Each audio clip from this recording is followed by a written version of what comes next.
All right. Okay. Hold up. Yo. How's everybody doing? It's not Friday. I almost said happy Friday. Happy Saturday. Apologize for no stream yesterday. There was some technical family issues. What the fuck? Oh, there was some technical family issues. There was some family issues that had to go on as always. But yeah. Chapter came out. I avoided spoilers. But if if you're here or if you come across this later on, bro, I'm gonna need you to start. Saturday going good? Yeah, my Saturday's alright. Tired. I was tired as hell from work all week. I couldn't like fucking adjust myself, so I just decided I'm not gonna stream. I wasn't gonna stream yesterday. Hold on. Goddamn.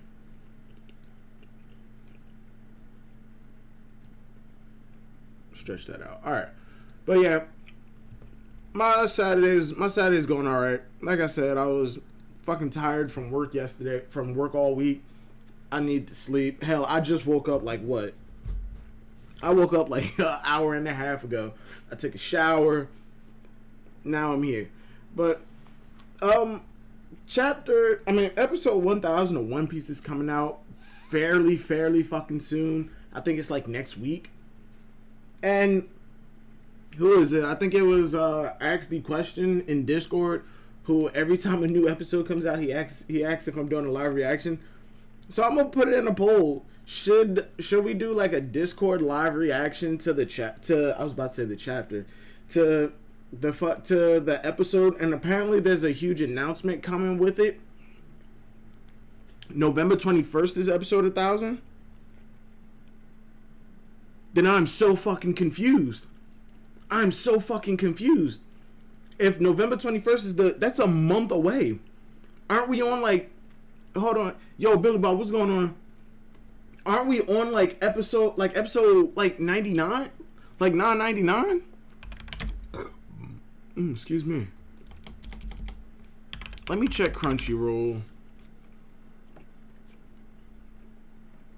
One Piece. What's good? So it's Billy Bob. How are you doing? I hope you're having a great Saturday. What episode are we on? We're only on like episode 996. I could have sworn it was like 999. I could have sworn we were closer. Oh shit. 996 is today. Yeah, I'm looking at Crunchyroll now. I swear to God, I thought we were on 998 like not last week, because there was no episode last week. Jesus Christ. Jesus fucking Christ. Oh my God. Yes. All right. So we got some time. We got time to figure out. In non-related, and non-manga One Piece related, God of War is coming to PC. So anybody who owns a PS5, unless if they drop Spider-Man, Ragnarok, and like Insomniac's Wolverine on PC like 6 months after the initial release, we bought PS5s for absolutely no reason. They skipped last week, yeah. But yeah, God of War is coming to PC. Mark 97, what's going on, man? But yeah, it's a bunch of gaming shits happening. We do gaming streams every now and again. We stream E3 every year. It happens, but the last like 2-3 years hasn't really been technically E3. And we do the Game Awards every year. That happens in December. So show up for that if you want to. Alright. But One Piece chapter 1029. The chapter is called The Tower. I went completely unspoiled by this chapter. But I feel like I got soft spoiled because my cousin Jordan kept fucking texting me and calling me, and that is a clear sign that he enjoyed the chapter when the motherfucker tried to spoil me at every turn. Yo, what's good, Silvers? I'm finally able to catch the stream. Yo, what's going on, man? What's going on, Blaze? How you doing? Thank you for being here. But yeah, that little bastard he was calling and texting. The little bastard tried to show up. When my aunt and them came over here not too long ago, he was banging and knocking on my door. I put my headphones on and I blasted my music. He was not spoiling me. Now I want to go into this completely unspoiled. So to avoid everything, I'm not gonna pay attention to chat because last fucking stream, as soon as I read the first panel, literally the first fucking panel, Christian hopped in here and spoiled. Why does he want to spoil you so bad? Because I got him into One Piece. And when he finally caught up, like, and throughout the entire thing, we were having conversations. We were talking about it like nonstop. But what he fails to realize is I don't read the brand new chapters literally the second that they drop. Literally the second they drop. I don't read them as soon as they drop anymore. And on top of it, I think he's gotten deep enough into the One Piece community where he found out there are spoilers that come out, and I think he reads the spoilers too. But yeah, he just really wants to have the conversation with me again, and I'm willing to have the conversation. You just got to wait a little bit later in the day. Well, this time around, he had to wait until literally the next day. But yeah, he just wants to have the conversations, and it's become a fucking cat and mouse game at this point. Whether he can spoil me or not, and it's not funny anymore. It's not fucking funny. I'm ready to fight. But chapter 1029, the tower. What the hell? Excuse me.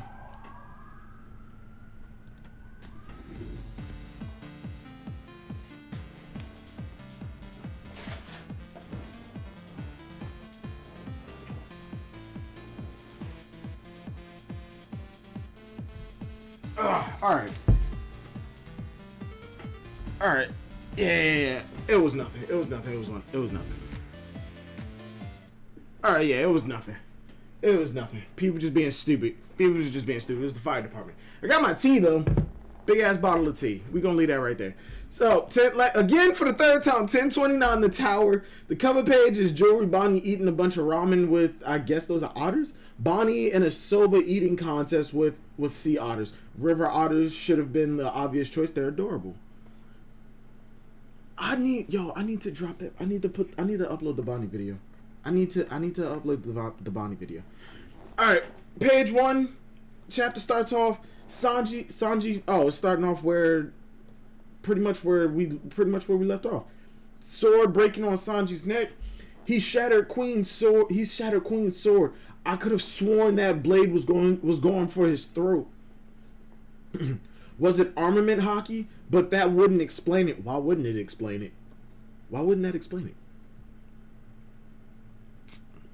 it? Noisy break. Oh nah, yeah. Sounds like you live. You live in the old block. Nah, I live in a, let's just say, interesting neighborhood. He shattered Queen Summer's sword. Wait, why wouldn't armament hockey explain it? Does armament hockey just remove the momentum of some shit? But that, I'm done trying to fucking explain away everything that happens in One Piece. I'm done. That wasn't hockey, was it? I remember Judge mentioning something before about making humans more durable with an accelerated healing factor. With an accelerated healing factor and enhanced physical strength. All topped off with hearts of ice. That's not a healing factor though. That's an exoskeleton. That's not a healing factor. And oh no. Okay. That wasn't the healing factor, but they have an accelerated healing factor. That was enhanced physical strength. That's the exoskeleton. Okay. And all topped off with hearts of ice. Way to go, Sanji. Where to go, Sanji, my boy. You broke a sword with your bare neck. No, I don't want to be like them, those unfeeling monsters. Hey, where do you think you're going? What's happening to me? I need to figure out I need to figure out what caused this. Let me think for so Sanji's running off. I mean, at least it's not a gag. At least it's not a gag. At least this is these are genuine emotions and not he's gonna die because of a joke nosebleed, or he escaped from Queen because Queen called out the wrong fucking command for his goddamn body to fire off cannons. I need to figure out what caused this. Let me think for a bit. If this keeps up, Sanji, what's wrong? I'm gonna lose my emotion. Okay, all right. If this develops the way that I think it is, then I'm more than certain that I'll be a lot happier with it rather than Sanji just getting the abilities. Yo, what's going on, Shadow K? It makes sense. It makes sense. Shadow K, what's going on? All right. If Sanji awakening these genes, if the drug his mother used held back the enhancements on his body and the rest of the experimentation, if it's not just his body turning, if he also starts to lose his personality, then I'll be okay with that, because now it's a race against time on how to save Sanji from becoming like his siblings. If Sanji actually has to deal with this going forward until we inevitably meet Vegapunk, I'll be a lot more accepting of this situation. I will be because it's a genuine story beat. If say Sanji's cooking on the ship, somebody like Nami says something to him and like he just snaps on her and he catches himself. He's going through some type of emotion, like an emotional breakdown. He's looking in the mirror, like running his fingers through his hair, and his hair is turning black, going from blonde to black. If he genuinely has to overcome this, if he has to find a way to stop himself from becoming like his family, I'll be fine. I'll be fucking fine with it.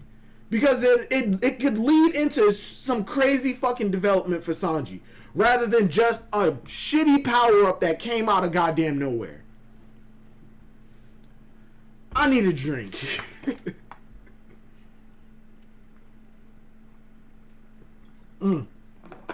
Goddamn. Oh, excuse me. Give me 1 second. Because there's something going on with Lay Computer. Am I still live? Give me 1 second. I'm about to reset.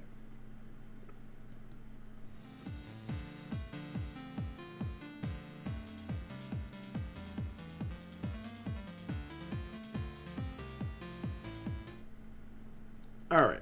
Okay. That should do it. That should do it. Yo, are we still live? He was born with it. Yeah, I agree with you that Sanji was born the way that he was born. My issue was excuse me. Diego Nelson, thank you for subbing, bro. My issue with it was the fact that Sora took this drug, that she tried to stop her kids from being born like Reiju, but it only happened to save one, and then she inevitably died because of that drug. Sanji giving the speech to his family, "I'm not like you, I will never be like you," and then proceeded to excuse me, and then proceeded to show that he's stronger and better than his brothers, despite them having that genetic modification, despite Judge trying to create the perfect weapon, and then tossing Sanji aside because he wasn't like his family. He showed that he was better than them. he still showed that he was better than him. He beat Yonji's ass. He was whooping Niji's ass until Ichiji said something about Zeph, and he was fucking up Judge. And because Sanji has his emotions, he wasn't willing to kick through the clones to get to Judge, and then Judge. It's because he had those emotions. But despite all that, he still showed that he was better than them.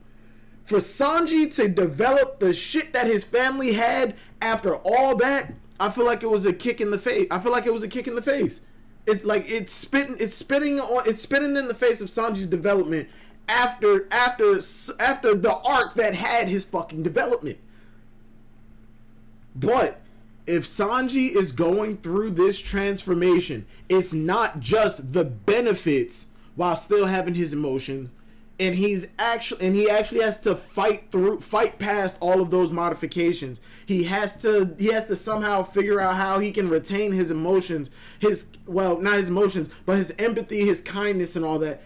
If he has to find a way to retain that, I think it could be really good for Sanji. No, your issue is you don't like Sanji? I never said I don't like Sanji. When did I say I don't like Sanji? You're the only one that has a problem with it? I'm not the only one with a problem with Sanji getting this power up, and it's not so much the power up that I'm mad about, that I'm upset about. I'm upset that the power up came from something that he openly disowned and went through the whole arc proving he's better without it. The raid suit, I was okay with. Well, I had a few issues with it, but eventually I warmed up to it. Because hell, he used it in a beneficial way. But now with the genetic modifications coming out, what was the point of Whole Cake Island, his speech, and the point of Sora dying if he's just going to end up like his family? That's my issue. Sora tried to stop all of her kids. Tried to stop the and Dritz. I feel like Dritz has an issue with everything at this point. But no, I am not on the same standing as Dritz when it comes to the issues that I have with One Piece. Dritz made a whole 6-hour video about his standpoint of One Piece. I didn't watch it. I didn't watch all of it. I got like 30 minutes in, and yeah. How much you want to bet Dr. Vegapunk will give us some exposition regarding artificial devil fruits, their origins, the lineage factor, and perhaps will be the key for Sanji unlocking his true potential? What the fuck? How much you want to bet Dr. Vegapunk will give us some exposition regarding artificial devil fruit? I feel like because we have because we have the general group of Mads and seeing what they did so far in the series, I feel like all of it has to be connected. Caesar started working on artificial devil fruits after Vegapunk did it. Vegapunk did the pacifistas, which they said they aren't clones, but they're just people who look extremely like Kuma. Judge did cloning and all that shit, and Queen is doing more. Judge did cloning and body modification, and Queen is doing cybernetics. I feel like everything has to be related in some way. I feel like it all has to come full circle around to like devil fruits, the origins. I really don't want an explanation to where devil fruits come from, because I like the idea that it's just the magic system in the world. I feel like every time we dive too deep into the magic system, like the origins of a magic system in a world, that kind of ruins like that mysticism. Like, we got the explanation of where chakra came from for Naruto. Aliens. Aliens. Oh, Chino Wong, what's going on, man? I said it was finished chapter. Yeah, I did not finish the chapter yet. We need to focus on the chapter. Where do you think you're going? What's happening to me? I need to figure this out. Let me think for a bit. Sanji, where are you going? If this keeps up, I'm going to lose my emotions. I hope to God that it develops in a way for Sanji, in a way that Sanji has to fight against him losing his sympathy and empathy, and he figures out a way to either use the body modification to his benefit. As long as he gets some development to go along with this, I'm fine. If he's losing his empathy and sympathy and he figures out a way to keep those emotions but still keeps the body modifications, I'll be fine with that. It's just that him getting it out of nowhere is kind of fucked. And it's already implied that him putting on the raid, I was about to say aid suit. Him putting on the raid suit is what activated those dormant genes. I'm okay with it as long as there's some good development that comes with it. Not, I hate you, I'll never be like you, and then turns out, oh, I am like you. No matter what I do, I can't escape you. If he gets some development where he comes around to, I hate them. Well, he already got something like that in Whole Cake, but after he saved them, he grabbed Judge by the collar and said, fuck you, you're not my father, y'all are not my family, we're done, and walked away. If he gets development to where he accepts the side of his family, that he accepts his family and that he's a part of them, but doesn't want to be with them, he doesn't want to be a part of them, I will be fucking happy. Give me development to go along with this power up, not just development over there, gets a raid suit, says I'm not going to use it, and then bloop, he becomes exactly, it just spits on that development. I'm sorry, it's just the way that I see it. So it was the downfall of the tangent Nomi user that they're prone to getting spoiled. I'm not going to look at the chat. I need to finish the chapter. It's a straw hat. He's muttering to himself. He's wide open. Shoot. Isn't he blackleg Sanji? Fill him with lead. Pop. We just had Izo shooting at Kaido. We just had the episode of Izo doing gunslinger shit. Why are you doing this to me, Oda? Stop making guns look like shit. Well, to be fair, he just made a sword look like shit. No, yeah, I'm good with this. Yeah, hell yeah. God, that hurt, you bastard. Oh, wait, did he beat him? No, he didn't even go back and kick him. What the fuck? What? Oh. Get back here and put on your raid suit. Show me what Germa science can do. I feel like this is less of a fight and more of just like a gag, and it's going up against the fucking I hate the power scaling that the community has come up with, but it's going up against the second commander. In terms of Big Mom's crew, Sanji's fighting Smoothie. Even though we ain't seen shit from Smoothie. Except for she can absorb shit and juice shit, become giant and throw liquid slashes. Explain that shit to me. Sanji is built different, bulletproof. Unless you got those candy jacket bullets, yeah, Sanji's fucking invincible. Sanji at this point, his durability is like Superman. Unless you have kryptonite, or you can match the strength, or you can match the cap in which his durability is, match his strength, you really can't hurt him. And even if you do, he just bloop, pops back into place like a fucking snap toy. Oh my god.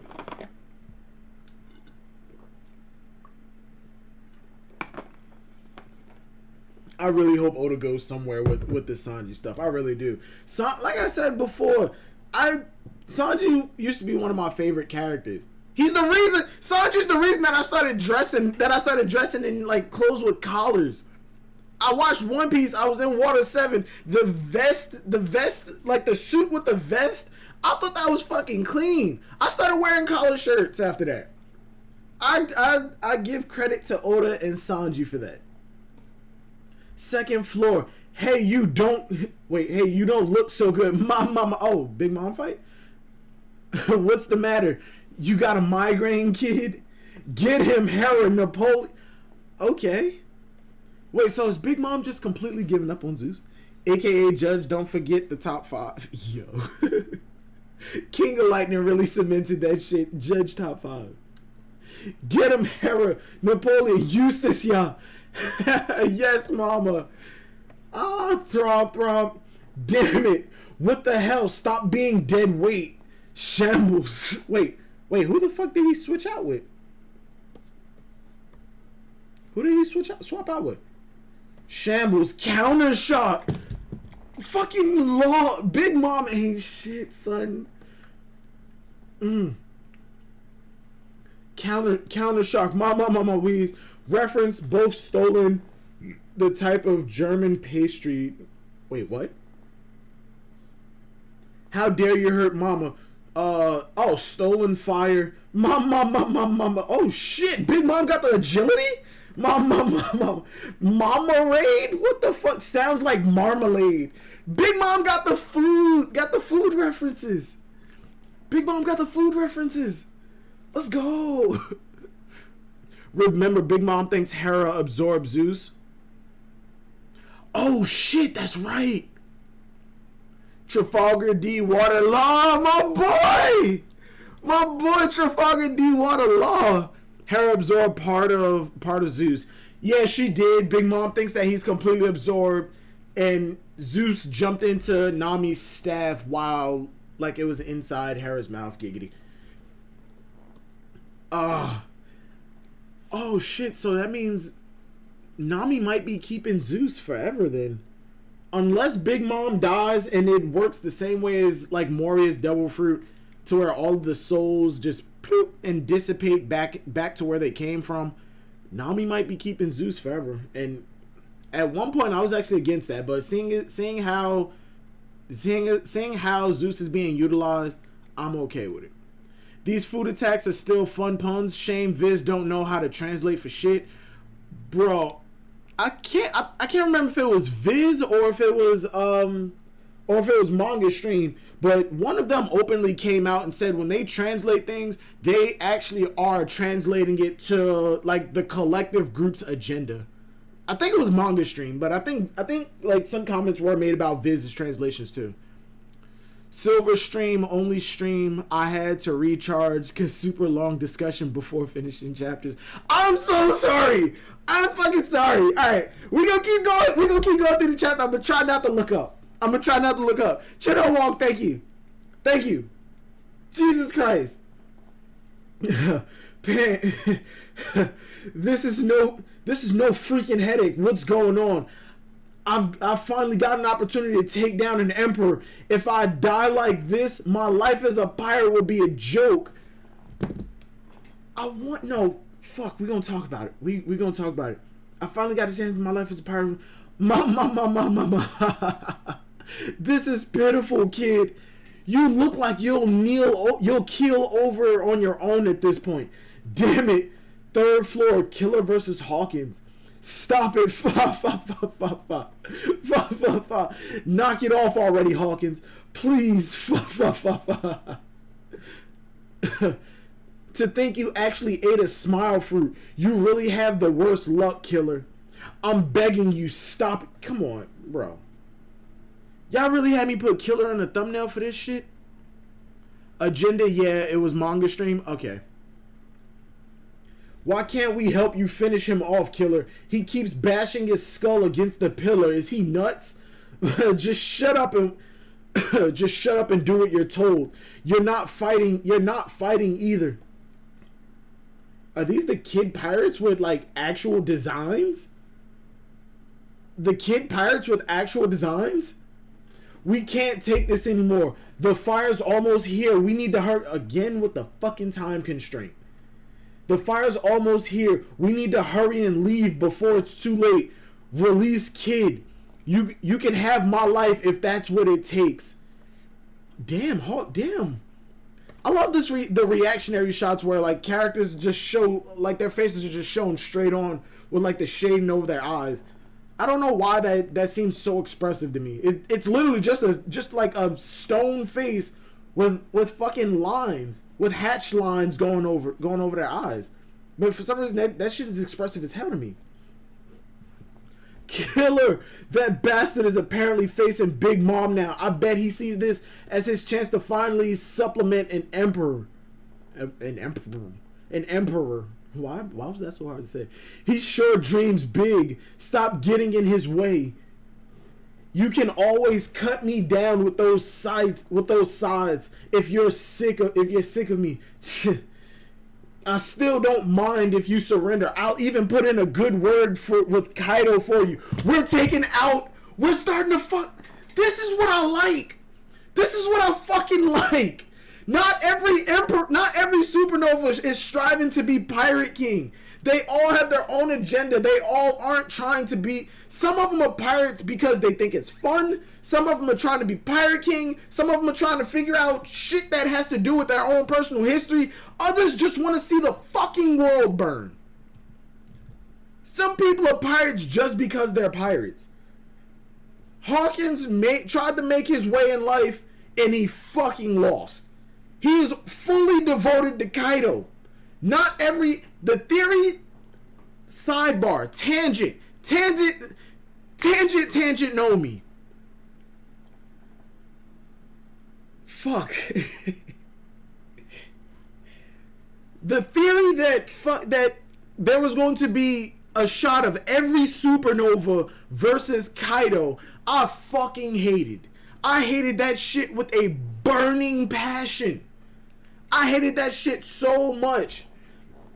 11 supernovas, only 2 want to be Pirate King. Rest has agendas. That's my point. That's what I'm saying. Everybody was saying, oh, every single one of them want to be Pirate King. No, there were only 2 of them that we heard verbally state, I want to be Pirate King. That was Kid back in Sabaody when Luffy said he was going to be Pirate King. Kid looked over at him, Killer saved him, and was like, yo, every time we said we were going after the One Piece and people laughed at us, we murdered them with extreme prejudice. And yet this dude just said that shit with a smile on his face. Those are the only 2. We didn't know what Law was up to. At first, now we found out he wanted to take down Doflamingo and he was ready to die in that process. If he did take out Doflamingo and he died, that would have been okay. If they took out the Smile production and Doflamingo went back to Kaido, Kaido would have killed him. Law would have taken that as a W. But Luffy came along, helped him out. Doflamingo was taken down, and now he has another goal. He has a second goal. He wants to figure out what the D means. Giggity. Hawkins, the nigga was reading tarot cards and going with the fucking flow. Not every pirate is aiming to be Pirate King. I know some people just want money and they figure being a criminal, every criminal is not a bad person, and not every criminal is out to be the next Al Capone or fucking Don Chino. Like, what the fuck? Not every criminal is out there to be the best, like the big top dog. Some of them are actually out here just because it's how they ended up, or shit, it's the easiest way to make a living. I wonder if Aruj still on that Sky Island. That's another one. What the fuck is Aruj doing? We know he was taking on the Big Mom Pirates, but aside from beating Snack, what the fuck, what the fuck is his name? El Chapo. I said Don Chino. El Chapo. Fuck your burning passion. Fuck your super. I don't know what that is. We only got 3 sword boy, human condom, handicapped doctor that aren't even worth our time. We're gonna do a supernova tier list at the end of this. Aruj is monking. And Bonnie. What the fuck is Bonnie doing? What the fuck is Bonnie up to? Why is she a pirate? She has some ties to fucking Kuma, She has ties to goddamn Kuma, who was the king of a nation, became a pirate, got recruited by the world government to become a government pirate, and a revolutionary. All he's missing is to be a bounty hunter. And now he's a part of every faction in the One Piece world. Every faction. Based off the cover story, is Bonnie in Wano? No, Bonnie is not in Wano. The cover page for this chapter, no, that's just a request. That's just one of the requests of like a character doing something with animals. Bonnie just says, "I'll never forgive you." Every time she shows up, I love it. Yo, I need to fucking release the Bonnie video. I fucking need to. Oh my god, I need to release the Bonnie video. Oh shit. I'm actually afraid because I have the plan that I have for the videos that I promised and that I'm doing. I'm going to make all of them and release them week by week. Like just week by week. But what I'm afraid of with that plan is that something is going to come out. In a chapter that pretty much like makes it irrelevant. Hawkins is a glorified astrology girl. Yo. But, alright, sidebar over. I'm deactivating the tangent know me. Where the fuck is it? What? You always kind of surrender. I'll even put in a good word for you for Kaido. Your side has no chance of winning this battle. You already know that's the truth, don't you? Tangent know me. How the fuck can you say that? How the fuck can Hawkins say that? CP0, they ran the numbers. Back to the fight, Silvers. No, fuck that. This man has tarot cards that he reads. He said one person has a 1% chance of surviving till the morning. He can soft read the future. CP0 ran the numbers. By the end of the fight, in the beginning of the fight, we had thousands of people less than the Beast Pirates. But we were taking everybody out at such a rapid rate. By the time we got done taking out their army, we would have still had 1,000 men left. 1,000 men, 10 sets of 100. And that was before we started recruiting people from the other side with Tama. And then Queen went and disowned everybody on the live floor to the point where they turned. And he is saying that y'all side can't win just because of Kaido. And don't get me wrong, I understand that. Oda has portrayed the emperors to a point where one emperor can take out their entire armada solo. And as much as people like to say it, as much as people believe it, I don't think that Luffy, as he is now, beats his entire crew. Luffy versus just his crew, not even counting the Grand Fleet. Luffy versus just the Straw Hat Pirates. I don't think he wins. I don't think he wins at all. Why is Silver's hyping fodder? What the fuck are you talking about? Oh, you talking about the number, the amount of people that we had? Yo, Wing, what's going on? No, I'm not hyping numbers up. I'm saying that Hawkins' statement makes no sense when we ran the numbers. We would have had 1,000 people before we recruited, before people switched sides, and Hawkins is saying that y'all are not gonna win. This is why he wasn't on the roof. This is why he wasn't on the roof. If Hawkins was on the roof, he would know Killer did damage to Kaido. He would know Law, Killer, Luffy, Kid, and Zoro. They all did damage to Kaido. They're able to harm Kaido. And then we got Yamato on our side. There is no way he should be making these blanket statements. It's just nonsensical. If the raid fails, Hawkins is right. No. Tyler, that is not correct. Because the raid failing, in my opinion, I'm not 100% on Morge's theory of the raid failing. We will talk about it. Let me finish the chapter. You already know that's the truth, don't you? The reason their dominion over the sea has lasted for so long, he's angry. Shit. It's obvious to anyone who has laid eyes on them. They cannot be beaten. That's false. That's false. They're strong, and yes, they lasted for so long because they couldn't be beaten until somebody else comes around. They can beat each other, but what? I see through your railing. You regret it. The path you chose. Stop going off your shit by reading fucking tarot cards. We fought through the impossible odds you foresaw, and we're still here while you pissed yourself and quit. Afar. He's right. He's right. Even Capone did that. Even Capone saw through that dumb shit. Why do we have fortune tellers and people who can see the future for every emperor? Lafitte is somebody who deals in fate.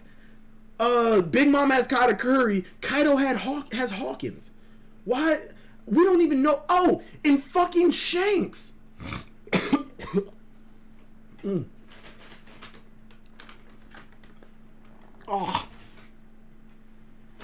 Oh God. And Shanks has Ben Beckman, a hyper analyst. The man can look at somebody sitting down in their chair and wave, and 2 seconds later, Shanks will go, give me the breakdown. He'll be able to read you like he was wearing a fucking scouter.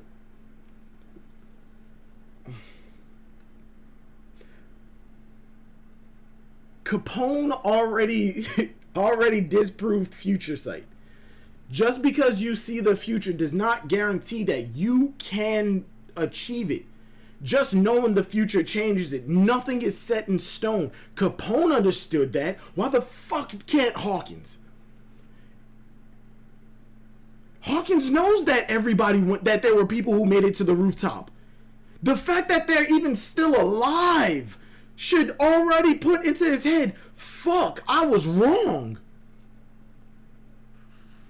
I mean, but Luffy, they did get the announcement that Luffy got thrown off. So yeah, I guess so. I fucking guess. That's Hawkins' whole thing. Man thinks his odds are definite when they don't say whose odds they're for in the first place. I think the only thing that is absolutely definite is when he's like the shadow of death. Like, there is a percentage that somebody, the 1% chance that somebody isn't going to make it, that somebody's going to die before the morning, I think that's a definite. It's just that it doesn't tell who. The shadow of death thing, why when he was in Saboti, he was reading off the cards and then he was like, yeah, the shadow of death isn't on me, and that's why he didn't fear Kizaru and then let Kizaru hit him. He knew he wasn't going to die. But Oda likes to flip and do the invert. With Capone said, range true, but what if this time Hawkins is right? Wait, Tyler, are you implying that we're going to lose? Like, we're going to lose this whole thing? That Kaido is indeed undefeatable? I'm going to win because I'm a Virgo. Yeah. Alright, well, I don't want to have regrets either way, so I'm going to give this another shot. It's all or nothing now. Huh. The fuck are you talking? Oh, shit. I've just got... I've just thought of a couple questions for you. Oh, Hawkins isn't saying it's all or nothing. This is killer. I just thought of a couple questions for you. What happens if you take damage that has nowhere else to go? What are you talking about? You should understand my powers by now. As long as I have this straw man doll in me, any damage I take goes to Kid. He's gonna cut off his fucking arm, isn't he? He's gonna cut off his fucking arm. I'm jumping in. He cut off his fucking arm. He cut off his fucking arm. It was obvious, and he fucking did it. People have been saying this shit for the longest. People have been saying this shit for the longest. That he's gonna cut off his fucking arm.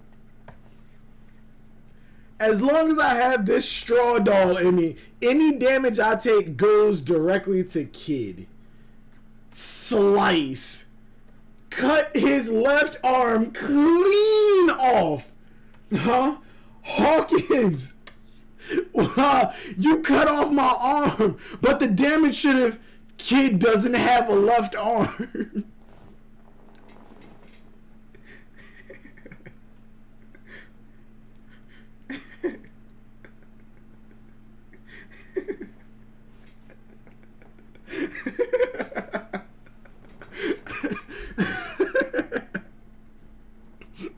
1000 IQ play.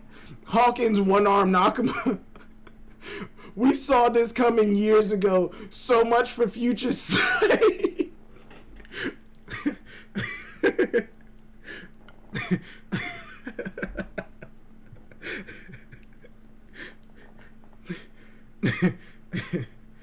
Killer must have some crazy intimate knowledge of Kid's body, because he had to amputate that arm at the precise point that Kid lost it. Otherwise, he would have cut off that man's shoulder and he would have felt it. He would have felt that shit. But here's the stupid thing. Why wouldn't Hawkins know this? You see, he has a robot arm. You were there when Kaido beat him. You were there when he got caught. You should already see he doesn't have a left arm. So if anything, you should not be this cocky when fighting Killer. If anything, you should be protecting that left fucking arm. Because you know, if something happens to this arm, while you have Kid's fucking doll in you, it's going to fucking hurt. When you put it like that, bro, Hawkins should know this already.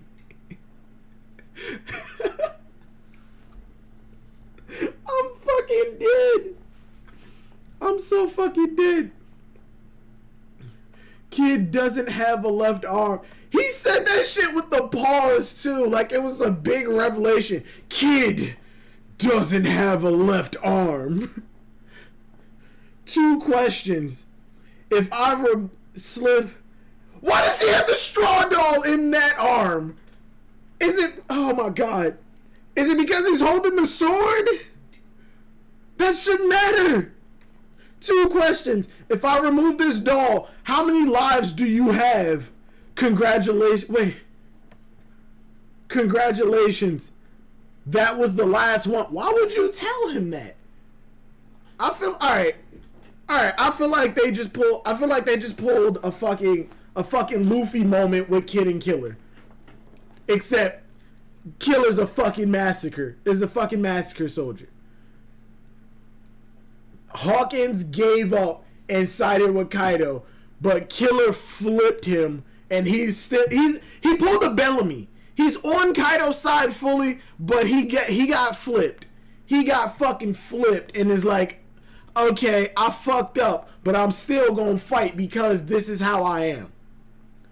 Damn it, this isn't what I predicted, you piece of shit. Strawman's card, Death Upright. The Annihilation card. You're already living on borrowed time. I'm going to finish you head on. Kill. Oh, wait, that's the Strawman. That's the Strawman boy. Oh, he got a scythe now? Kill. Clawing guillotine. He finished the Strawman. Facts that Hawkins without hostage is D tier. I feel like that's just Hawkins' durability. His combat ability is pretty solid. It's just his durability is kind of fucking stupid. He has no durability of his own. He's a glass cannon. And hold up. Post time skip, Hawkins has just like given up, has just resigned himself to only using the straw man. And why is he relying on the cards in order for his attacks and what he determines next? Pre-time skip, he saw I wasn't gonna die today. He hasn't predicted whether he's gonna die today, unless he knows that 1% meant him. Why hasn't he gone into his straw man form? Because he was pretty solid. His combat ability is trash. He relies too much on his devil fruit. If it's a part of your kit, then why not? Using your devil fruit doesn't make you trash. Like, that's like saying Ace is trash because he relies too much on his devil fruit. He relied on his devil fruit for that tangibility, but we know that Ace did have some crazy durability without his devil fruit. It's just that Blackbeard is fucking strong.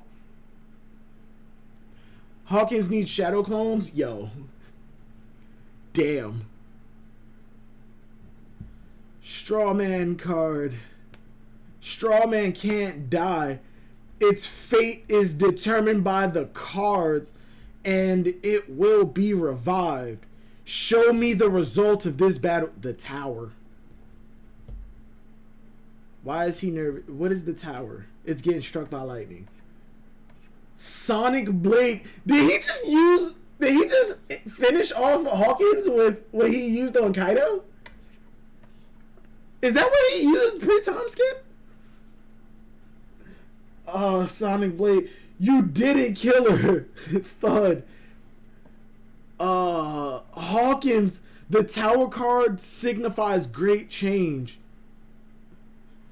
What? You're no longer under the weather, kid?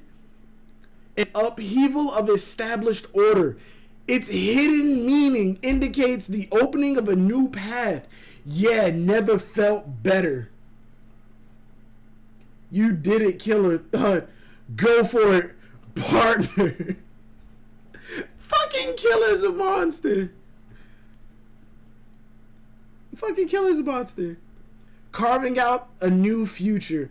Chapter 1029 fucking end.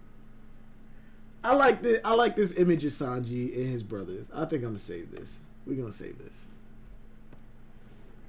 Goddamn, Killer's a goddamn animal. I'm sorry.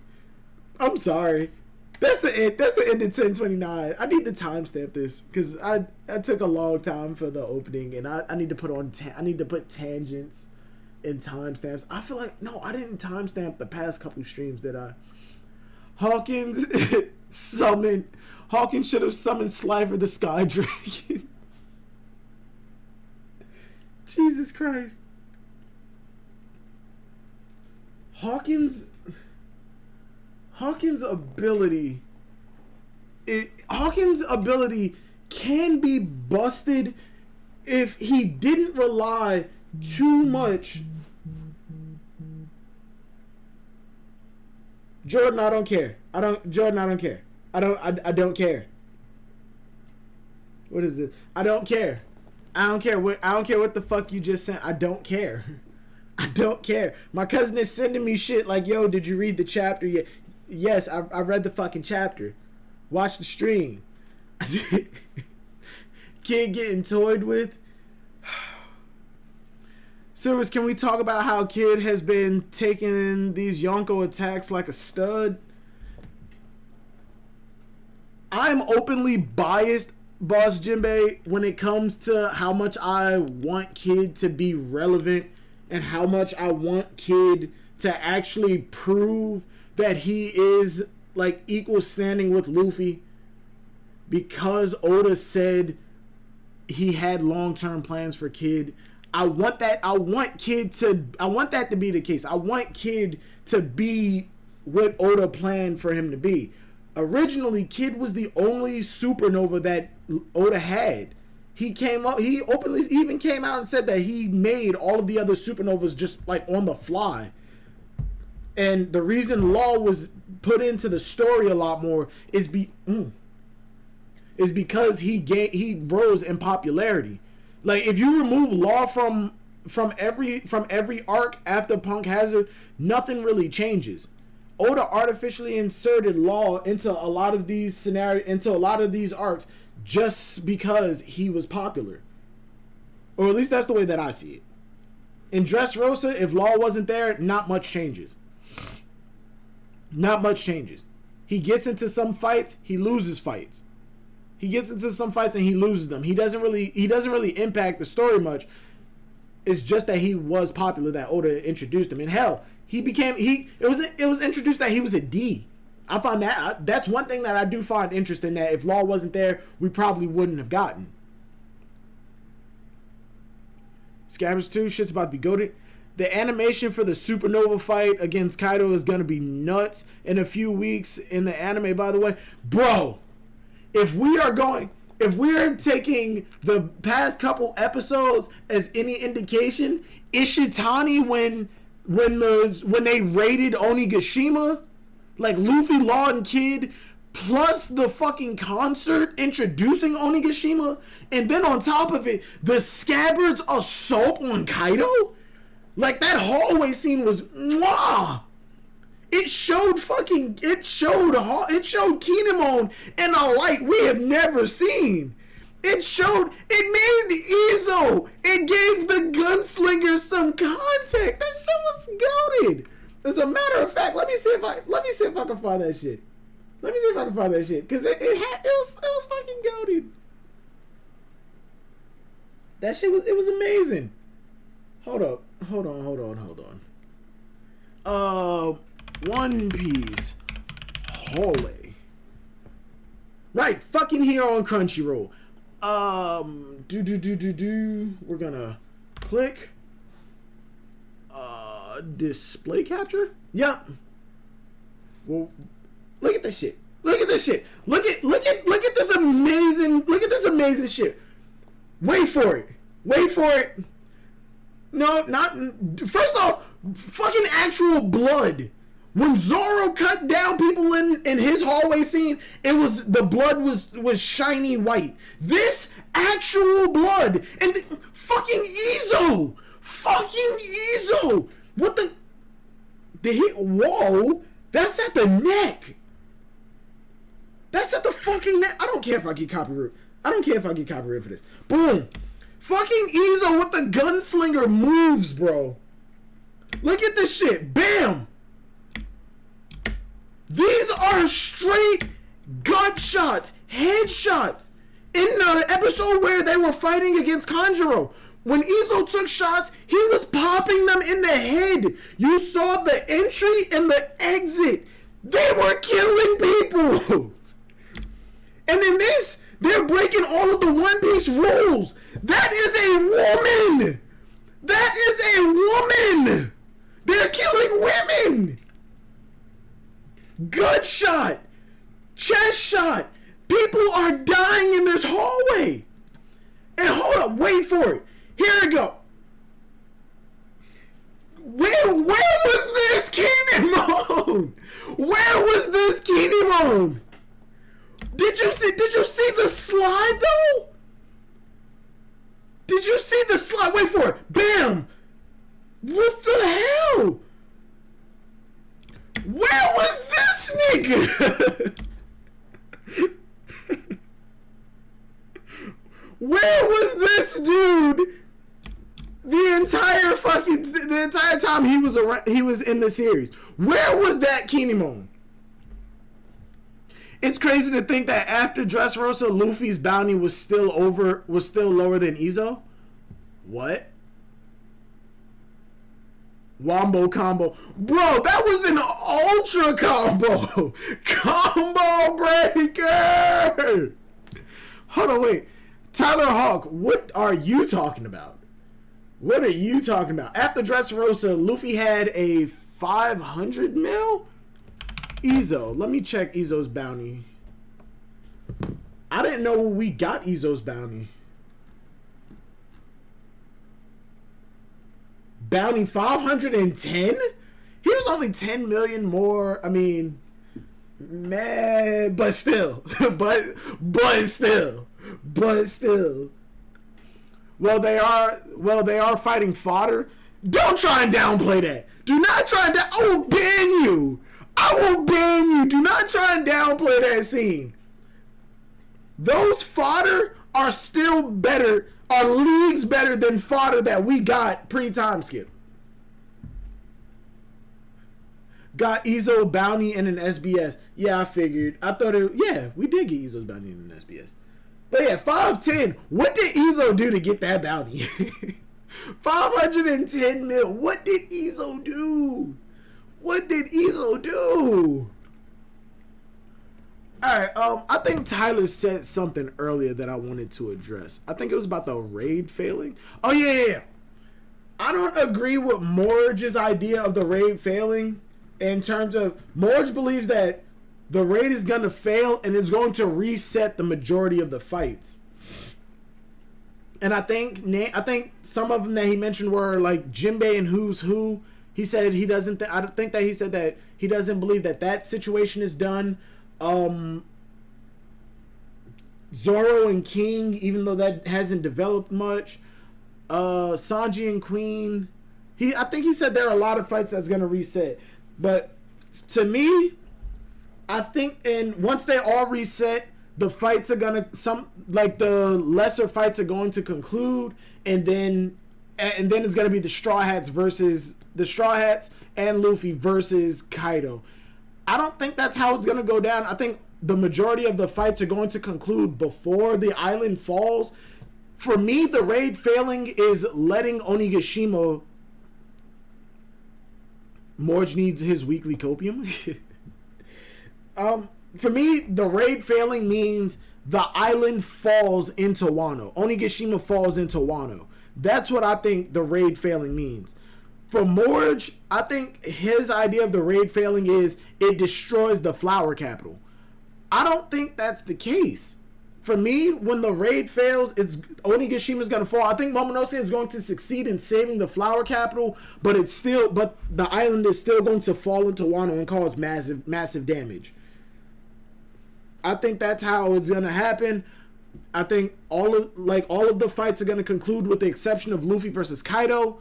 That fight's going to continue on, and then I think the Straw Hats are going to come in. Then I think the Straw Hats are going to team up to face off against Kaido. As for what happens to all of the other side characters like Kid and Law against Big Mom, I'm not sure. Got to be seeing what's going on, man. Nah, did you check his more recent video? I did not, Tyler. I did not check out the most recent video. The only context I have to Morge's idea of the raid failing is when we spoke on the Sniper Island sit down. Nice segue. Check out me and Miss Morge's one-on-one discussion. Yeah, but all I have in context is that and like some offhand words that he said during some of his streams that I happened to catch. For me, the raid failing is Luffy being beaten.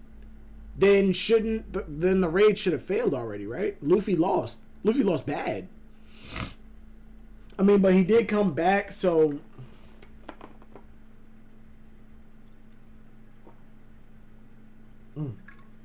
Eustace Captain Killer, yo.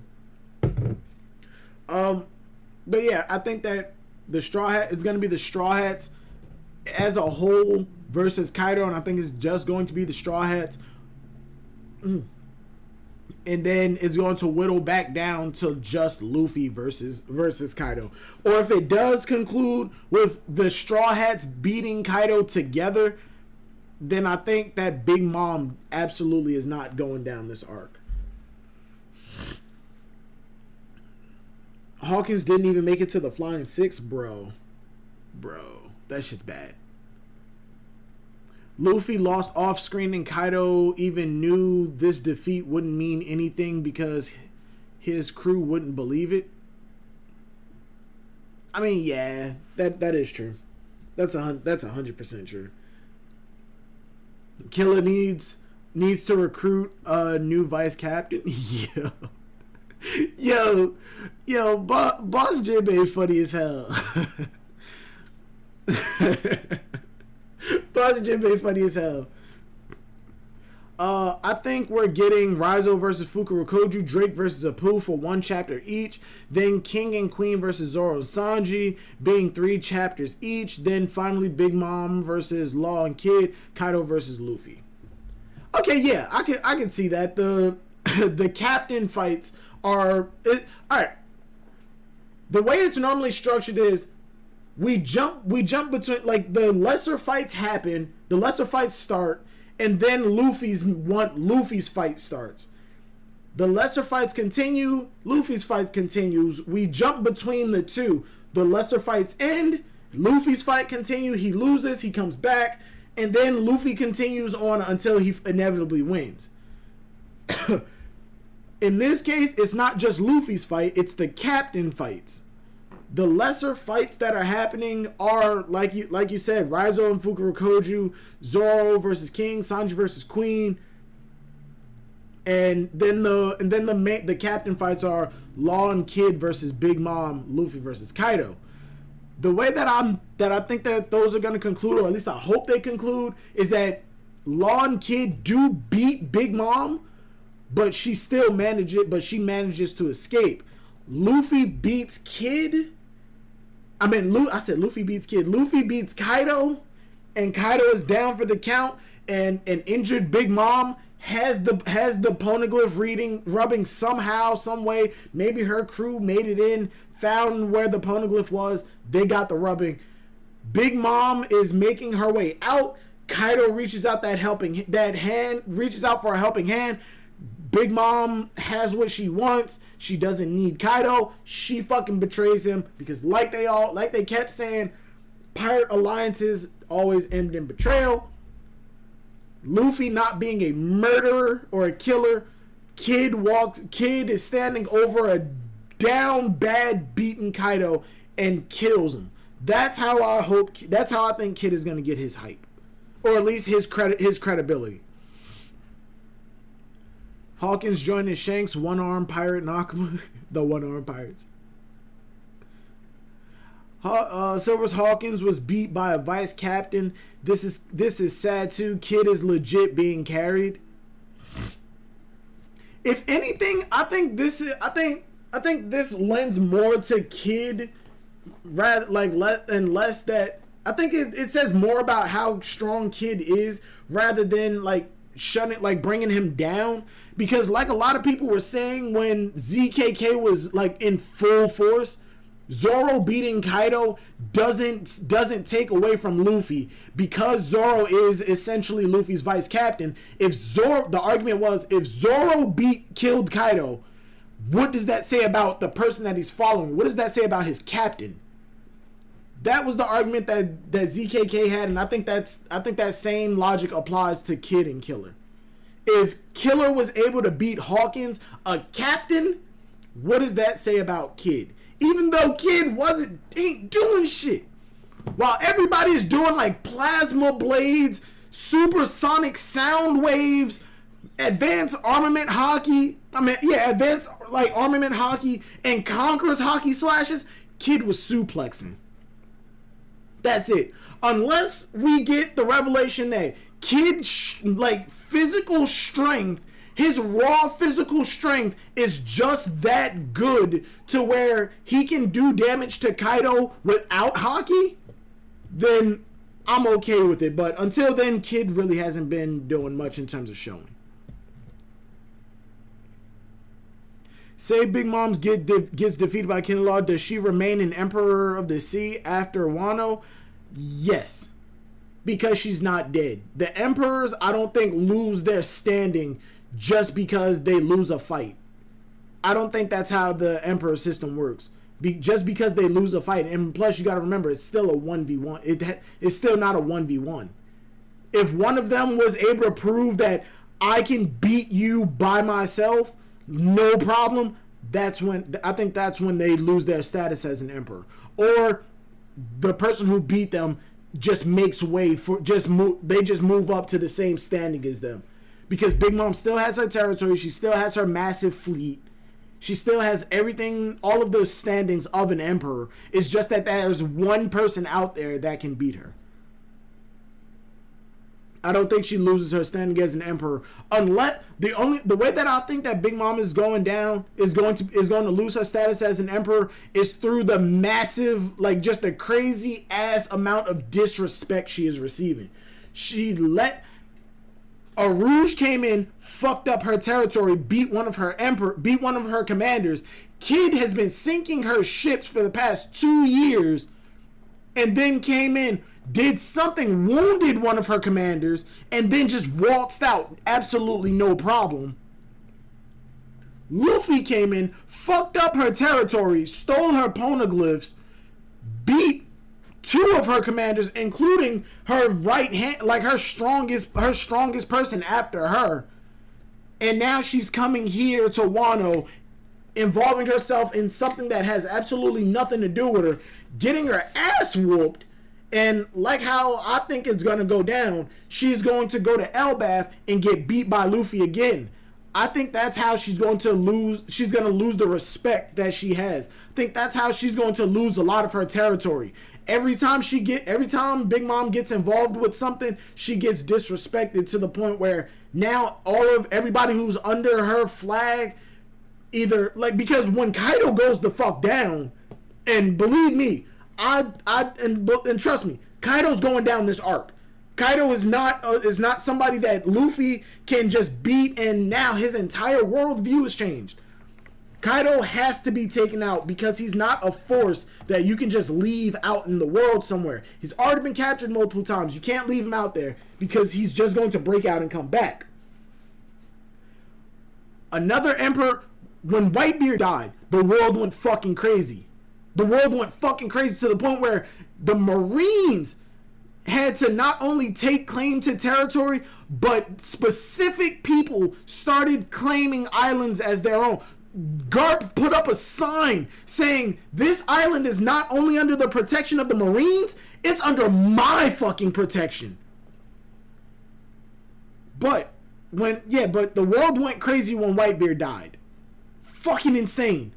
Big Mom, when Luffy messed with Big Mom and just walked out of her territory, the world went crazy again.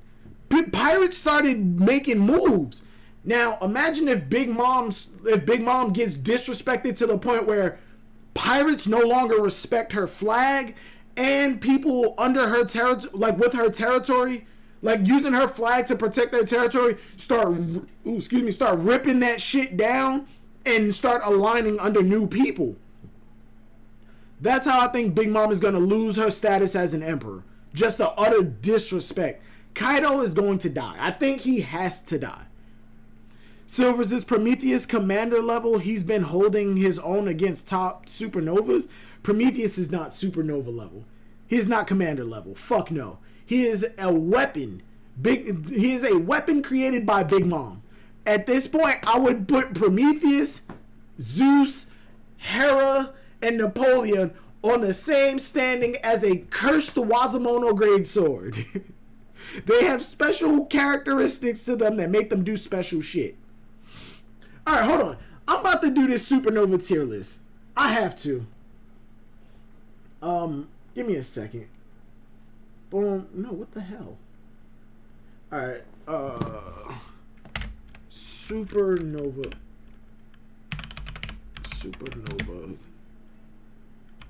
tier list?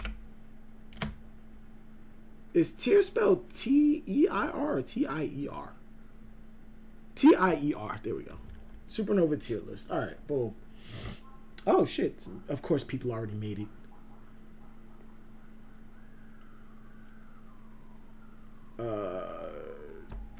We're going to make the very bottom trash tier. Gonna make that trash tier, and we're gonna make the absolute top Emperor tier. We're gonna make that Emperor, and then we're just gonna leave A, B, and C alone. Bonnie and Rouge bottom for me. All right, we're gonna do this tier list. We're gonna do this tier list. All right, but wait, before we do that, I'm gonna end this poll real quick. I'll put up a poll asking people, should we do a live reaction for episode 1000 and the big announcement that's coming with it? I think it's a movie. I personally think that it's a fucking movie. Hold on, let me open this up first. Is it on share? No, not that one. Yeah, we're gonna do it like this. Boom. Alright. I think the announcement is gonna be a movie. Obviously showing off all of the new. Nope, we're gonna move that over. Almost revealed some shit that I didn't want to. Crew. Let me see. No.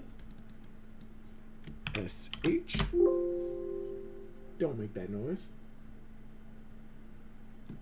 Where the fuck is it? Where the fuck is it? Background wallpaper, Sanji, okay. Background.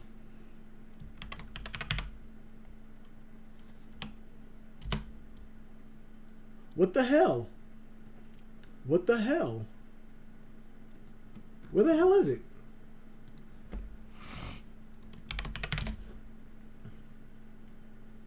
Oh, here it is.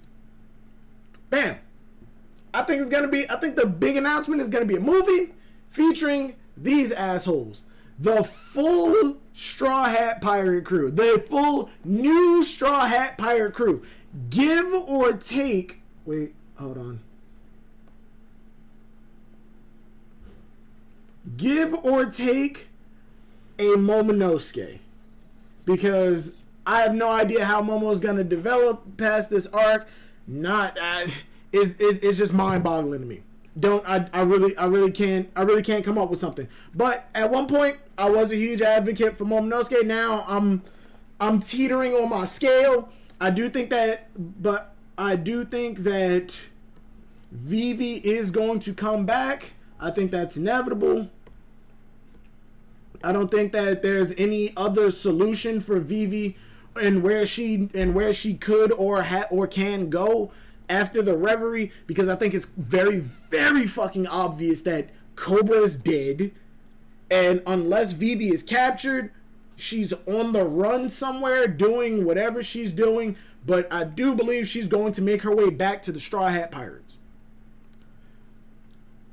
Apu Tank Shishi Son can't be in trash tier. He didn't tank it. He was down for a minute. If Carrot is on the crew in it, I'm done. Wash hands. Bro, Carrot's not joining the crew. Carrot's not joining the crew. She's not. She's fucking not. Part of me wants to do a Carrot tangent, but I don't feel it like boiling up inside of me. But yeah, I think the One Piece movie, I think it's going to be a One Piece movie. I think the announcement is going to do exactly what Film Z and Film Gold did when they announced their movies. It's just going to be the title card. It's just going to be a title. And then in a few weeks, we're going to get like concept art of the main villain and his whole... We're going to get the main villain and his crew, his little entourage. We're going to get concepts for that. And we're going to get like a little passage. You know how they always do in jump scans? A little passage of where they came from and what their motivations are. And then like in like maybe a month or two, probably like between somewhere between 2 to 5 months, we're gonna get our first trailer. Carrot merch sale will make Carrot join the crew. Shinho Wong, sales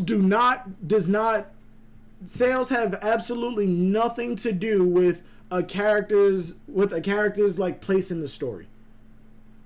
Oda does not let sales determine the series. It's just not happening. Just admit it, you are a furry fanboy. How am I a furry fanboy? If Yamato is in the movie, I'll jump for joy. I'll be jumping for joy. Bro, Yamato, it is inevitable. It is inevitable that Yamato is in it. But the main thing that I'm hyped for is fucking Jinbei. Fucking Jinbei. Jinbei has to... Any One Piece movie going forward, unless it takes place... Unless they're... Yeah, it can't. Because every One Piece movie is always set somewhere between an arc. Like somewhere in between an arc. with the exception of Stampede and Film Gold, because we had travel companions with us at the time and we were on our way to somewhere specific. Film Gold takes place between Dressrosa and somewhere between Dressrosa and Whole Cake. But Sanji's there, Law's not. So what the fuck's up with that?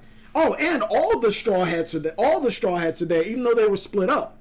Stampede takes place between Whole Cake Island and Wano, which again doesn't fucking make sense because of the characters that are present.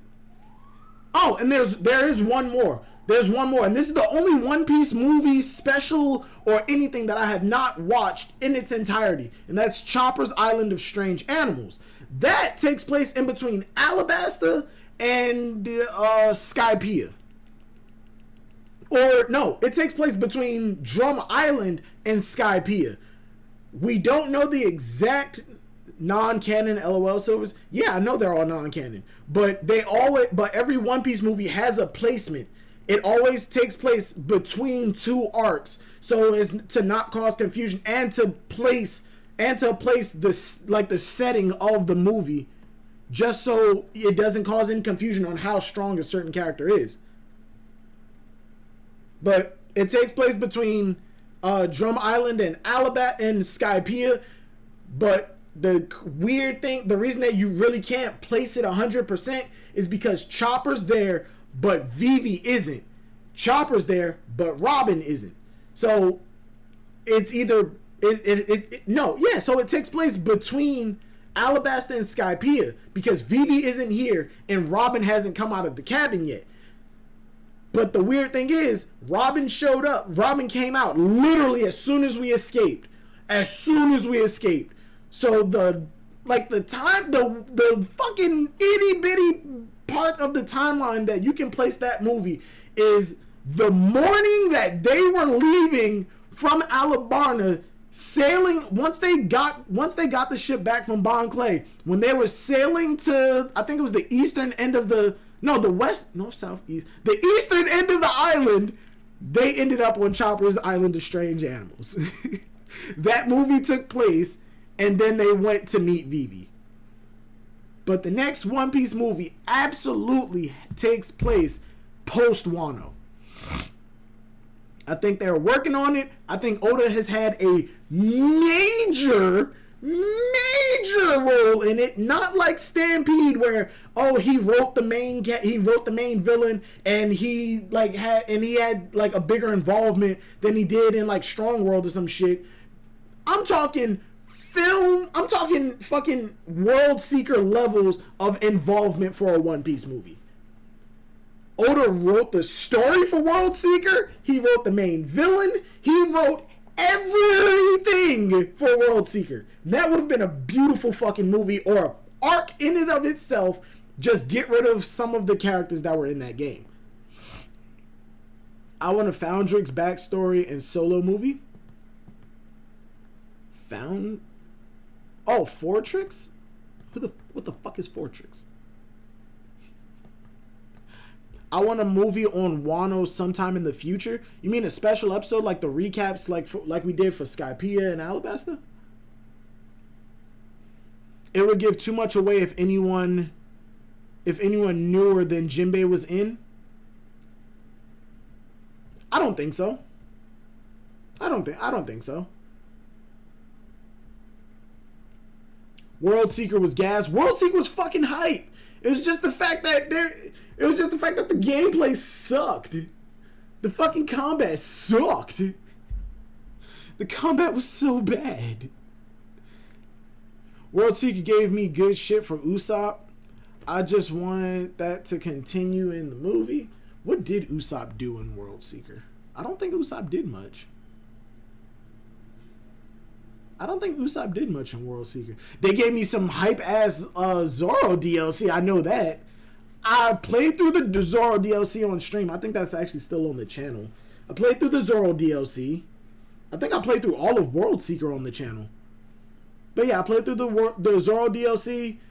I watched the Law DLC walkthrough, and I don't know anything about the Sabo DLC. I just didn't care. I just didn't care. I want a retelling of all the cover stories mashed up. Look, God to be seen. I think the only hope that we have for the cover stories at this point is in like 15, 20 years when One Piece Kai finally gets animated or finally drops, they'll do the cover stories because those shits are canon. I want a Ryuma movie. There's a motion comic for Monsters if that counts. So it was the movement in the game was like moving through the sky. And I stopped dead. World Seeker's movement was good if it kept momentum. That I feel like the momentum in World Seeker, you can attack, you can latch onto a building and slingshot yourself. The momentum will go, but as soon as you start slowing down, it goes and then just drops straight down. As soon as Luffy loses momentum, he drops straight down. There is no like forward momentum. It's just straight. Momentum stops, goes straight down. They did fix that adding with the Karu free DLC, but they definitely could have done a lot better. And then the combat was so janky. It was just like punch, and there were no like real combos except for the auto combos. And the iframes on the enemies when they're getting up is kind of shit. And then to top it all off, the Marines have snipers placed around the island. These assholes have pinpoint accuracy. It's not a traveling bullet. It's a hit scan. It's a hit scan. If they spot you, the meter will go up for the notice meter above their head, and as soon as it turns red, the bullet just smacks you. And it does so much fucking damage that 3 sniper shots will fucking murder you. It's not even funny. It's not even funny. I'm tempted to boot up World Seeker just to show you. We might have left Wano before the movie is out, but we will see. I agree with you that we might have left Wano before the movie is out in the anime too, but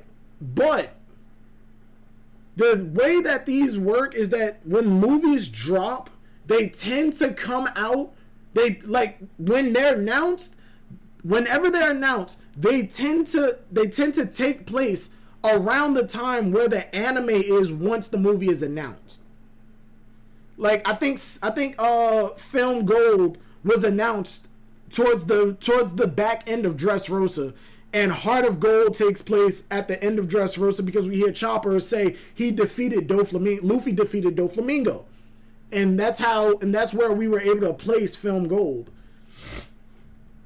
And plus the filler arc leading up to it took place post Dressrosa, even though we didn't leave Dressrosa yet. Well, no, we did leave Dressrosa. Even though none of that shit made sense though. Like a lot of the placements for the last 2 movies didn't make sense. But hey, it's non-canon, so who cares? Marine snipers are all dead shots. Bro, the snipers in World Seeker were fucking busted. The camera was stupid too. Alright. Let's do this fucking tier list. Let's do this tier list. We're just gonna put Luffy and fucking Emperor tier right now because that's the fucking basis of where this little dick needs to be. It's just the basis. That's just the basis. Following that, where will we put? Do we put Zoro in Emperor tier with Luffy? He's just discovering his Conqueror's Haki. He was able to cut and scar Kaido, but Kaido openly said it didn't hurt. It didn't hurt worth a damn. So where are we putting Zoro? Is he an A? Is he Emperor? Where are we dropping Zoro? Because in all honesty, I'll put him a tier below Luffy. I don't put him on the Emperor tier. It's just not there. Put Zoro in Emperor tier? Zoro's with Luffy. Zoro's with Luffy. Really. I put Zoro in A, in all honesty. He's not able to hold up against Kaido the same way Luffy is. He does have Ryo because that's a swordsman technique. That's a swordsman technique that he was subconsciously taught his entire life below Luffy. That's what I'm thinking. Not quite Emperor yet. He just discovered, well, I'm not even gonna say he just discovered.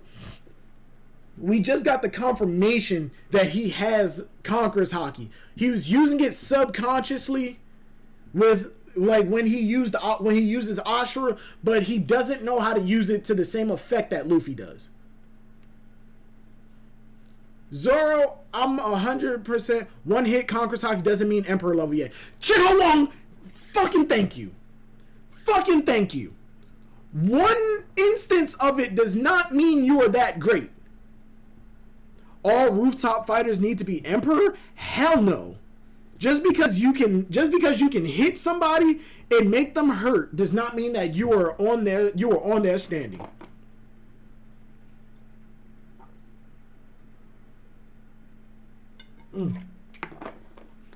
I'm putting Zoro in A, and I'm gonna leave him in A, but he is the absolute pinnacle of what A tier is. He is the absolute pinnacle. He's the very top. I'm not putting him in Emperor tier because just because you have Conqueror's Haki and because you implemented it a few times does not mean you are on the same standing as an Emperor. I'm gonna put him in A. Like, he's almost there. He's almost in Emperor. Drug is Emperor. Drug? Who the hell is Drug? Shinho Wong, are you using fucking mobile? Zoro tried to hang with the big boys. Kaido said, "You tried. That's good enough." Now his ass fighting first commanders as he should. Tyler, I agree with you. Zoro is in A tier. I'm gonna put him in A.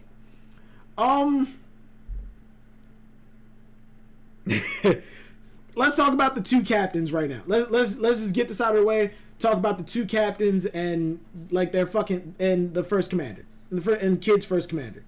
All right. So let's just do Killer right now. Where are we putting Killer? Able to at least hurt Kaido without the implementation of Haki. No Haki, able to hurt Kaido. He beat Hawkins this chapter, 100%. He beat Hawkins very fucking easily, by the way. The only reason that he wasn't able to beat Hawkins right then and there is because he had the fucking dolls. He had Kid's Strawman doll. If he didn't have Kid's Strawman doll, Killer would have taken out Hawkins very, very easily. Alongside Zoro.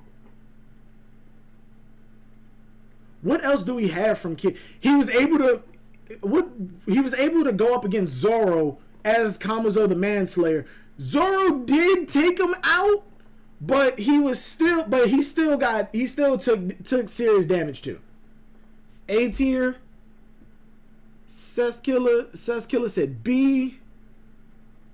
Let me end this poll.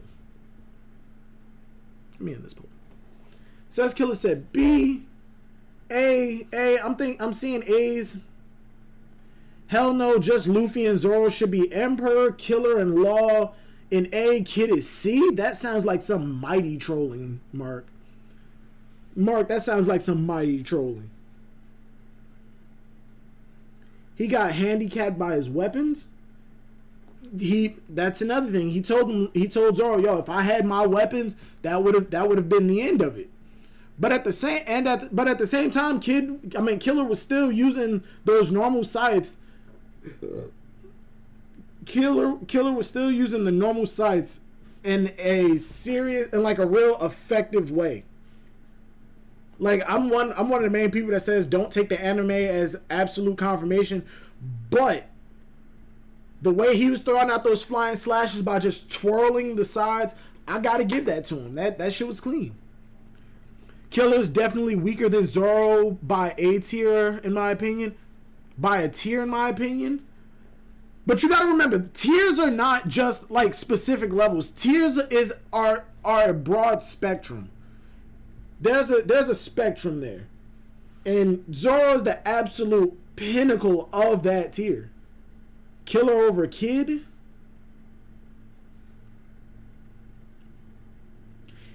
It's wild that I have to agree with that. Because if I was to put no. The way that I'm thinking of it, I'm thinking it is Kid has confirmed Conqueror's Haki, and he did do damage to Kaido. He is right now going up against Big Mom, though with the help of Law. There has been a fight going on. He took, in this chapter, a full-on, what was it? What the fuck was that named attack? Marmalade? Or Marmalade, some shit like that.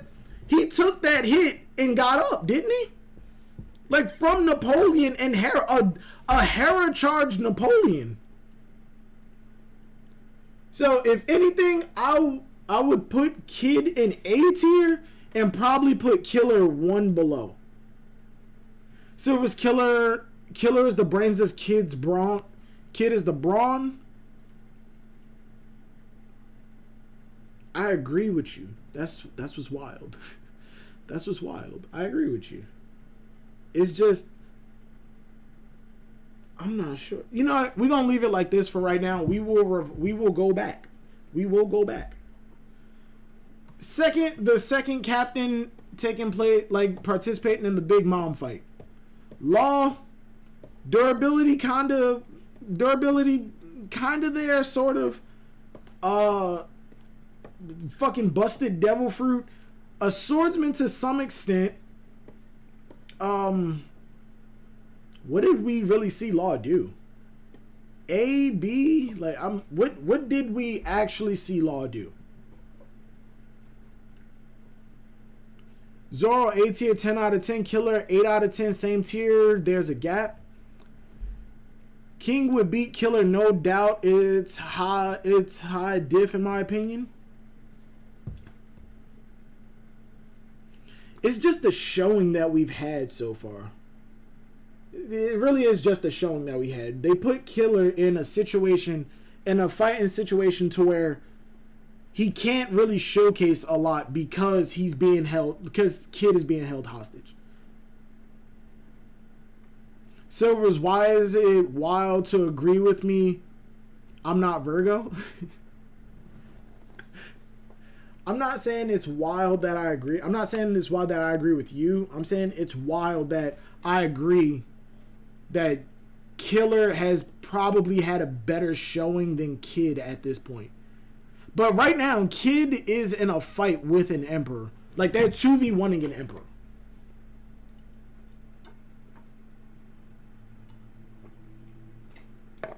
You're asking us what these characters did knowing Oda skips fights? That is true. So I guess at this point, we might have to dip our toe a little into headcanon. Silvers doesn't agree with Virgo often. Silvers does agree with Virgo. Often, I'm not going to say I disagree with Virgo on a lot of it, on his opinions. I just think that there's conversations to be had when it comes to, like, Virgo. Law tank Dofi. There was a fight that happened between Law and Doflamingo before he got his arm chopped off. And you also got to remember, they were 2v1ing Law. Doflamingo in trouble. They were 2v1ing Law. So, are we putting Law in the A tier? I wonder if Law's Gamma Knife would damage Big Mom. It would have to. It damaged Kaido. Did Law hit Kaido with a Gamma Knife? Did Law hit Kaido with a Gamma Knife? Can somebody confirm? Did Law hit Kaido with a gamma knife? I wonder if Law. Well, story-wise, Kid and Law are on Luffy's level or in that tier.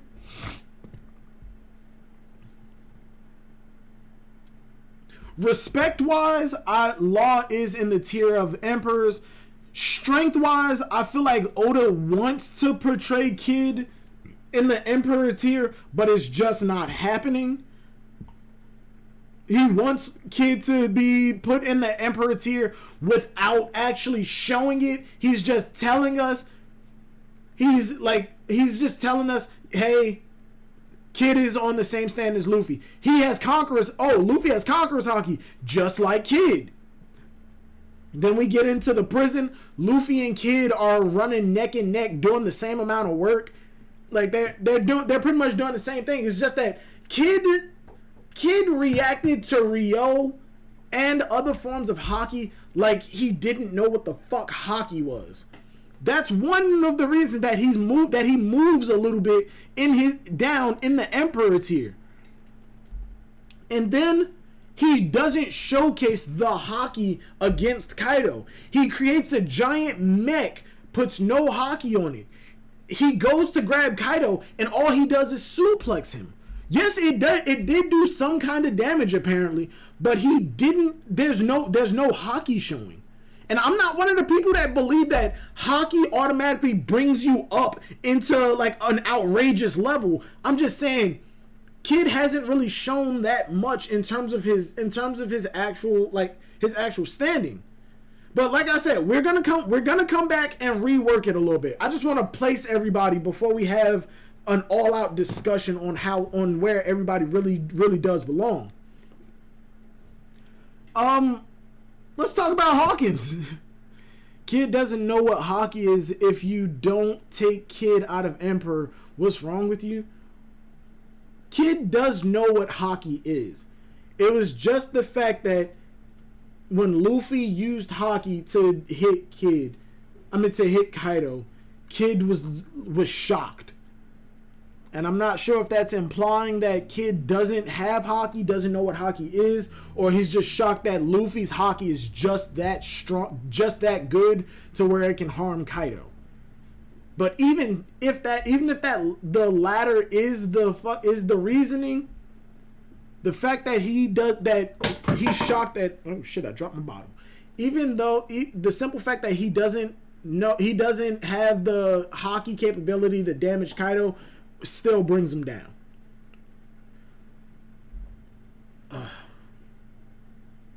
Let's talk about Hawkins. Law has F tier bread. They're on C or lower. Yo, Cess, I need you to explain, because you're calling out tiers. Oh, you're saying the rest are C and lower. That's why you need to ask, are we judging this story-wise or how we feel about things? Story and strength. Combine the two. Combine story and strength.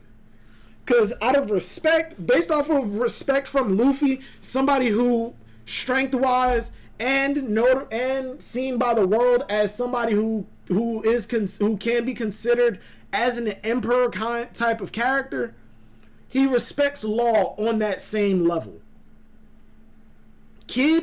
Oda wants to portray Kid in the same vein as Luffy, and it shows when they compete with each other. Hell, even putting everybody on the roof, even in Sabaody, they have these three guys standing neck and neck. It's just where we are now that kind of like rattles me a little bit and keeps me from moving them up. But like I said, we're gonna revise them. We're gonna revise everybody. We're gonna revise people. Hawkins, where are we placing him?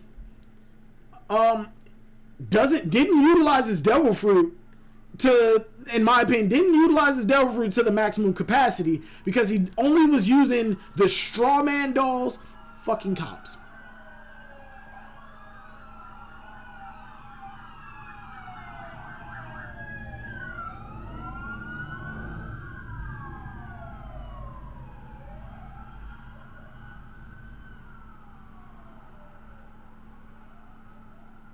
Oh shit! I don't know if y'all heard that, but that was a car chase. That was a car chase. I just had a car skid around the corner. Law might be emperor. Drake over Hawkins. I'm 100% taking Drake over Hawkins. I'm 100% taking Drake over Hawkins. Law might be emperor. Hawkins trash. In my opinion, Hawkins does not utilize his devil fruit to his fullest extent. He uses his stand way more than he should. Why hasn't Hawkins gone into like his straw man form? Because apparently he used it to go up against an admiral. So apparently it had pre-time skip. It had some kind of capability, but he didn't use it to go up against an admiral. He used it to go up against an admiral, not against the vice captain. Used it to go up against a Logia admiral. Drake is stronger than Hawkins, yeah. And then on top of it, Hawkins is supposed to be a captain. He got taken out by a vice captain. Hawkins, in my opinion, belongs in C. I'm gonna change the name of C and just put it in D tier. It's not necessarily saying that a character is bad, but compared to everybody else, they're on a lower standing. Hawkins tanks admirals too. Hawkins didn't tank an admiral. Every time Hawkins got hit by Kizaru, he always lost the straw man doll, and it always relegated the damage to somebody else. The only named person Hawkins beat is Brownbeard. Shit, you're right. Hawkins is, in my opinion, the epitome of over-reliance on devil fruit.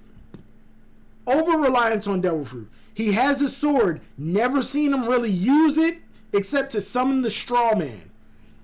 His devil fruit, he utilizes it, but to the point where you're like, what else can you do? At least with somebody like Ace, when it was revealed that he relied on his devil fruit for the intangibility, we still know he fought and beat somebody like Jinbei.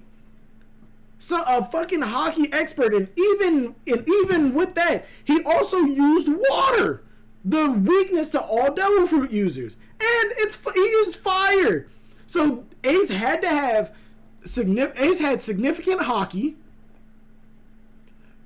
He had significant hockey, physical strength enough to contend with a fishman, and that fishman happens to be Jinbei. Silvers, I'm asking a question on Discord. I appreciate the live reaction. Got a KO for work. All right, Jinbei. All right, boss Jinbei. Take it easy, man. Oh, your asked the question. Your asked the question in Discord. Oh shit. Yo, y'all need brand association. Facts. Brownbeard was his only feat. Yeah. So what I'm gonna do, I'm moving Hawkins down. In all honesty. Over-reliance on devil fruit, no showing of any skill outside his devil fruit aside from tarot card readings, and then the tarot cards play too much of a factor in his fighting post-time skip. And then to top it all off, the over-reliance on the devil fruit, he doesn't utilize the devil fruit to its maximum capacity because the form that he used against an admiral, he didn't use against a vice captain. Hawkins chased Zoro away. He did chase Zoro away, but that was because they had a priority. Hawkins was not the priority that they needed to be fighting. It's pretty much the same situation of why didn't Doflamingo and Aokiji fight in Punk Hazard? It's not a priority. And even still, he would have lost. Doflamingo would have lost that fight. Zoro, at that time, Zoro probably would have beaten Hawkins 100%. I'm sorry, it's just the way that it is. It's just the way that I see it. Zoro would have beaten Hawkins.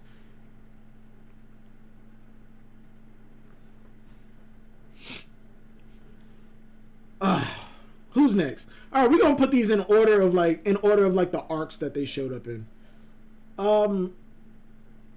Yeah. So next, let's go with Capone. Honestly, I think Capone is over fucking rated. If Zoro 1v1 Hawkins, Zoro would one-shot him. If you give Hawkins, let's just say 50 straw dolls. He has 50 lives, and none of them are people that Zoro cares about. None of them are Luffy, none of the Straw Hats, no Jinbei, no allies, no Grand Fleet. Give him 50 straw dolls. Zoro's taking them out, no problem. Because remember when he was fighting the Straw Man, and Zoro cut the Straw Man across the face, and Hawkins took that damage, it went across his face, and it straight up killed one, like the dude who took the damage. As far as we've seen, Hawkins is like durability feat outside. His durability outside of the Straw Man's is absolutely nothing. Capone and Stampede is lit. He turned into Big Father, tried to shoot some cannonballs, and then got one shot. He got punched in the gut of his indestructible castle, which he used to tank multiple punches from Big Mom. Granted, there was no was there hockey? I think it was hockey. But, you know what? Yeah. Capone has Big Father. He has an army inside of him. You can't take that away from him. He always has them on him. It's his devil fruit. But Capone doesn't really have any combat ability. And in terms of story, he's smart as shit. But I think Capone is seriously overrated. Capone is C, but it's because we know no hockey shown and no wins. If I put Capone in C, I would have to move Hawkins up because Hawkins has shown more combat ability than Capone. No, when I say I think Capone is seriously overrated, I think he is seriously over fucking rated. It's because people saw Big Father and they thought it was hype. It's just because he's smart. Capone, no hockey, no combat ability. His durability is fucking up there. Who does Capone beat? Capone has beaten no one. As far as we've seen, Capone has beaten no one. Capone is C? Mark, please explain that to me. Please explain that to me. He has intelligence in terms of planning, but outside of that, he has absolutely nothing except for his durability. But as we've seen with Big Mom, durability can only take you so far. If Capone just stood there continuing to take hits from Big Mom, they would have died. But granted, that is an emperor. I think people like Capone so much because there wasn't even a bar for him previously. It was non-existent. I think so too. There was nothing, and plus the love of mafiosos and like just a straight glorification that mafiosos get in like Western culture. It's ridiculous. But seriously, I'm putting Capone in D tier. He has durability and smarts. Outside of that, I don't see what else Capone has. Hawkins isn't dishing out Big Mom type damage. Neither is Capone.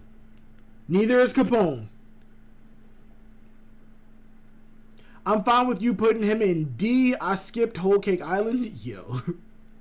Only way Hawkins can beat Capone is if he has Pez or his wife as a doll. Without prep, Hawkins is cooked. How? Because the straw man, in all honesty, I think he can bat away some cannonballs. The cannonballs mean absolutely nothing. If anything, I think it's a standstill. Capone has Big Father, a giant fucking castle that's manned by 1,000 people. Hawkins has the straw man stand and his straw dolls. Eventually, one of them has to give. They're at a stalemate, but eventually one of them has to give. In that scenario, I put them on the same standing. I thought it was fine, nothing major. Capone is D, have convinced me, Silvers. Thank you. Capone is most definitely overrated. I agree with you. Alright, Capone is a walking buster call. But you got to remember, a buster call is just cannonballs in a ridiculous at a ridiculous volume being shot at an island until it's destroyed. Capone, yes, he does have a big ass crew with him at all times, but fodder is fodder, and cannonballs have already been shown to be absolutely nothing. And as much as it pains me to say it, bullets or projectiles themselves are not that great, unless it's coming out of a sword. We're talking about why is Hawkins a tier above Capone? He's not a tier above Capone. I don't think that gap is a tier difference. Yeah, it's not. It's not. Garp is a buster call alone. Garp is a walking... what was it? Garp is a walking Aqua Laguna. You tell Garp, you put Garp on a small dinghy and tell him go destroy that island. He is doing it faster than a buster call and with more effectiveness than Aqua Laguna. And it's getting worse? Wait, Capone has family and it's getting worse. Bro. Alright, we moving past Capone. Hawkins and Capone, I'm sorry, I think I'm keeping them where they are. I think I'm keeping them what they are. X-Drake. Where are we putting X-Drake? One shot a number. One shot a Logia. One shot a number, a Logia, so we already know he has hockey. Yeah, I mean, granted it's not hard to beat Caribou, but one shot a Logia, so hockey confirmed. One shot a number who Luffy himself compared to Oars from Thriller Bark in terms of size and strength, and then proceeded to one-shot somebody that Luffy went into Gear 4 to one-shot. Oda should take a long-ass break after Wano ends. I agree with you. It's fucked up, but I agree with you. People, I've said this multiple times, I would not be mad if Oda said, I'm going on a 2-month or like a 2 or 3 month hiatus. Let this man rest. If he went on a hiatus, I can already see people going, oh, One Piece is the new Hunter x Hunter. It's never going to end. Look how long it's going on. It's never going to end. But no, I think Oda deserves like a 2 to 3 month break. I wouldn't even be mad at a 6-month break. I'd be like itching for a fix, but I would not be mad if Oda took a 6-month break. I'd be upset at first because One Piece will be gone for a half a year. That is, what is it? What is that, like 25 chapters? 52 weeks in a year minus 52 weeks in a year minus breaks. That's like 11, 12, maybe like somewhere between 12 and 16 chapters. But yeah, I would not be upset if Oda took a personal, like a wellness break for at most 6 months. C is more reasonable. He's still fighting a poo. Confirmed hockey by one shot in a Logia. One shot a number. Smart enough to infiltrate Kaido's crew.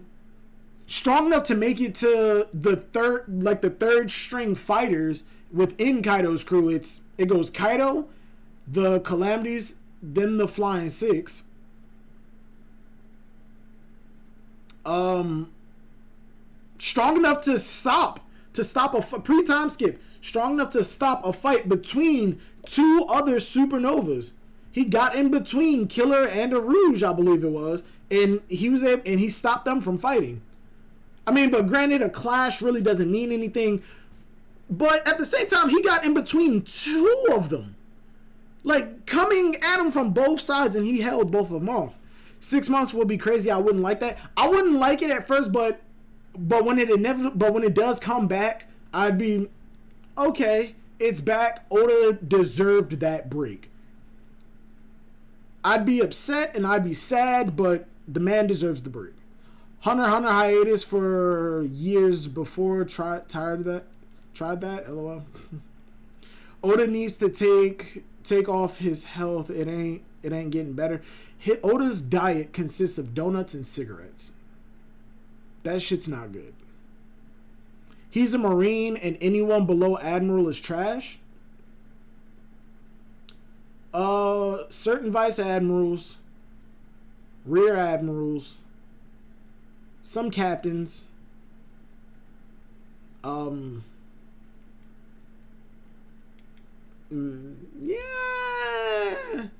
I wouldn't say that they're trash. It's just the fact that, excuse me, it's just the fact that a lot of the community tends to look at development as, if you can't contend with Luffy, you're trash. Or if you're not in line with the current hype, you're trash. And I disagree with that standpoint heavily. X-Drake is strong. I just don't see him beating anyone in the A tier or even in B tier. I could see him beating Killer. I could see X-Drake beating Killer. I could. 100% I could.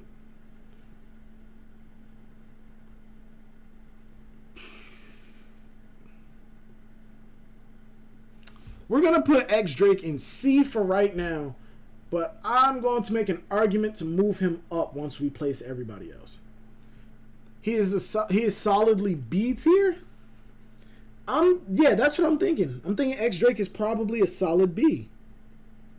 But we can go. We're gonna go over it. We're gonna go over it. Arouge. Where are we putting Arouge? The man fought a Sweet Commander, beat a Sweet Commander, but that Sweet Commander fight was so physically taxing he couldn't go on to continue another fight. Well, after a serious fight, going directly into another one, that kind of doesn't work. Because after Luffy fought Cracker for like 12 hours, he went on to fight the enraged army, and he got absolutely decimated. Who in the Marines can take high tier or top tier other than admirals? High or top tier? Take on higher or top tiers other than admirals? Got to be singing. Hold that question. Arouge and Monk tier. Arouge and Monk tier. Arouge and B? The only confirmed W that we have for him, the only confirmed W that we have for Arouge is beating Snack. See, Arouge is probably weakest A or strongest B. The weakest A or strongest B? Jesus Christ. Arouge's Emperor level. Yo, y'all with the memes are ridiculous. Arouge Emperor level. Defeating Snack is not much of a flex. Yeah, it's not, because Judge went up against Snack, and as far as we know right now, Judge is Schrodinger's cat. He's alive and dead at the same time. Says a C. Arouge Commander level. I mean, but you're saying, Chen Ho Wong, you're saying Arouge's Commander level, but if you look at the standings of commanders, it goes Emperor, First Commander, Second Commander, Third Commander, and Arouge beat a Fourth Commander. So if anything, that would probably place him in C tier. His commander level at the very least, C. Look, this tier list is stacking all of the supernovas in relation to each other. They're in relation to each other, not a list of excuse me, not in relation to the grand scope of the world.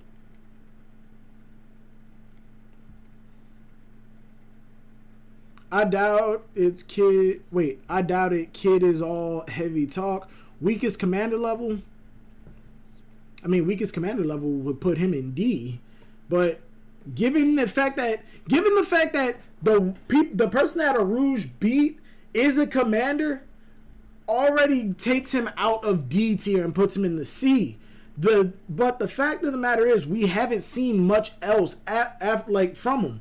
We know his Devil Fruit's pretty decent. He's essentially the Incredible Hulk. The more damage that he takes, the stronger he can get. And we don't know what the cap for that is yet. And pre-time skip, he was fighting Killer and Sabaody. Like, they were going back and forth. But because that's all we can go off of, that's why I'm putting him in C.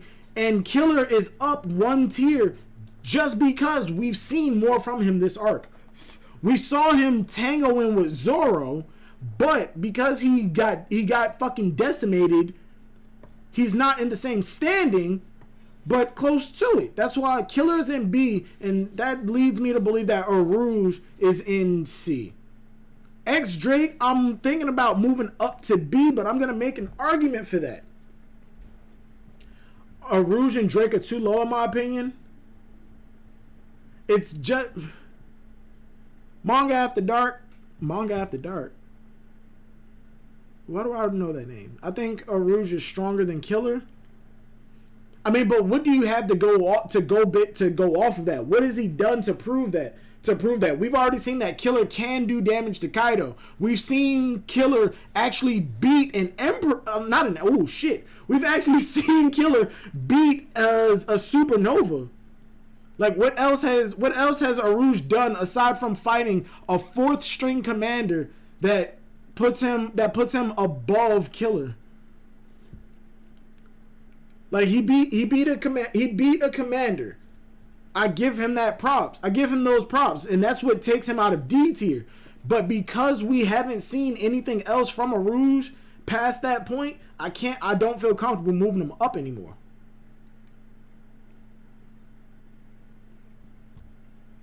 Nah, they're fine where they are. Arouge is not stronger than Killer. I put Drake in B. Mr. Reloaded. First off, that is a fucking base name, Mr. Reloaded. That sounds like something that would have been on Newgrounds or like Stick Page in a Madness Combat short. Fucking Hank J. Wimbledon. They got Jesus and me, Mr. Reloaded. If I beat a commander, went monking. He beat a commander, went to a sky island to heal up, and he saw Kaido and was just like, amen, like Hamon. That's it. I think that was the last time we ever saw Arouge. Hawkins is law level, broken as fuck, but limited in power at the same time. But at least with law, we know his devil fruit has way more combat ability than Hawkins, and Law utilizes it in a fucking unique and great fucking way. His hockey, you actually confirmed and shown.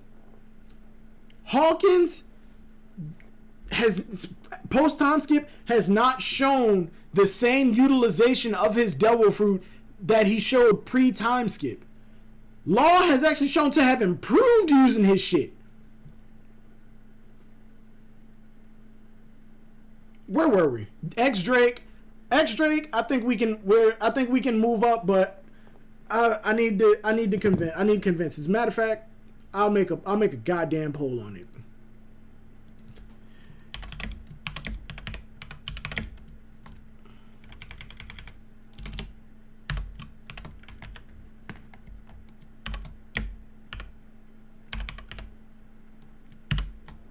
Alright, polls up. Is X Drake B tier? Does X Drake belong in the B tier? One shot a number that Luffy compared to Oars from Thriller Bark. One shot a number. A number that Luffy went into Gear 4 Bound Man in order to one shot.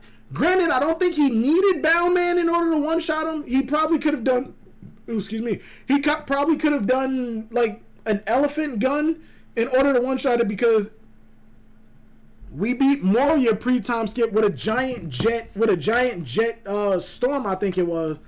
And if that's what it took, I think we beat Oars with Shadow Luffy, who honestly is comparable to Gear 4. Like it's comparable to Gear 4 in my opinion.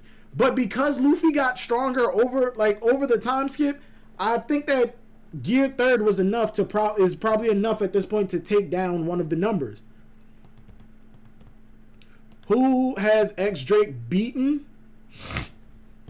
It's not just about who X Drake has beaten. It's the fact that he was strong enough. His hockey has been shown. Oh yeah, 50-50 with 10 votes. That's fucking great.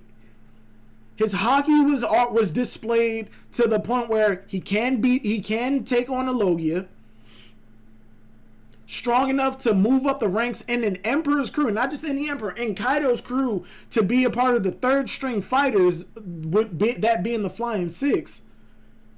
Like I said, he one-shot the number. And he's a Marine rear admiral, I believe. Like that actually takes something. He's a I think it was a headquarters Marine rear admiral. Get third rock would be decimated number. Gear third, Red Rock would decimate a number. Red Rock would fucking punch through all of the numbers at once. Red Rock would decimate all of the numbers. Drake is the strongest Toby Ropo. Who's who? Sis, she'd be next for. Who's who, sis? Who's who, sis? Oh, you talking about Ulti? That's page one sister, not who's who.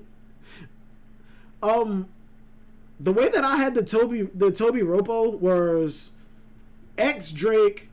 I had like initial hype for who's who because he was a swordsman, but I had who's who, X Drake, Sasaki, Ulti, page one, Black Maria, because I thought Black Maria was just like Kaido's fucking groupie. But at this point now, I have X Drake, who's who, Ulti, Black Maria and Ulti are in the same tier. Black Maria and Ulti, then page one, then Sasaki. Like it just, Sasaki really did disappoint. Sasaki disappointed me hard. Almost, he already did with Law/Hawkins fight. Wait, what? Be back, my dog hit my keyboard, and those are keys he hit all. And those are all the keys that he hit. I'm dying. Bro, he's weakest Logia in the verse. That's not a flex. It's not a flex that he beat Caribou. It's a flex that his hockey is strong enough to even be able to hurt a Logia in the first place. And you also got to remember, yes, he is the weakest Logia, but being a Logia is nothing to scoff at. He was one of the supernovas of his generation. But granted, that's like the Grand Magic Games after Fairy Tail disbanded. They even openly said, like, yo, these guilds are nothing compared to when Fairy Tail participated, like, a couple years ago. Yeah, that was a Fairy Tail reference, by the way. Fuck all of you. Hiro Mashima's a good artist. Fairy Tail sucked. Fairy Tail sucked, but given the context of why Fairy Tail was so happy-go-lucky, it makes sense. It makes sense. Alright, I'm ending the poll. You assholes put X Drake at a 50, goddamn 50. So what I'm going to do is be the tiebreaker. X Drake, I'm moving up to B tier.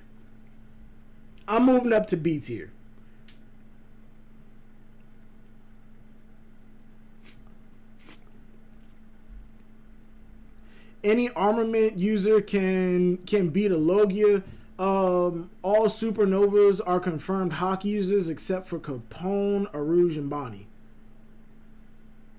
Any hockey user can touch a Logia.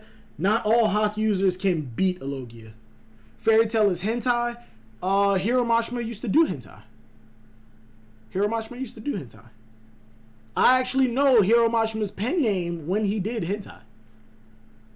I've read some of Hiro Mashima's old hentai. It's not bad, but like I said, Hiro Mashima's best asset is his artwork. Eden Zero's not bad though. I need to catch up. Lies and Slander. Fairy Tail inspired by One Piece. What the fuck are you talking about? Hawkins got wrecked by Oda, not Killer. Oda's writing the story. Killer beat Hawkins. Hawkins got wrecked by Killer.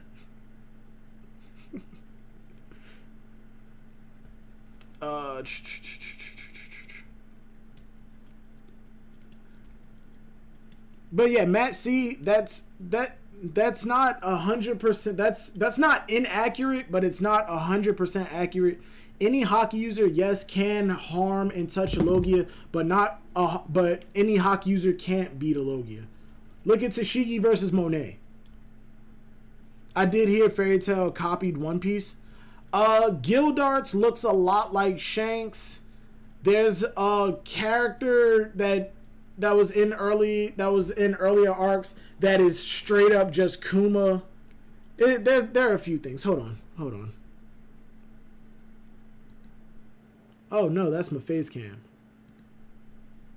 That's the face cam. All right, give me a second.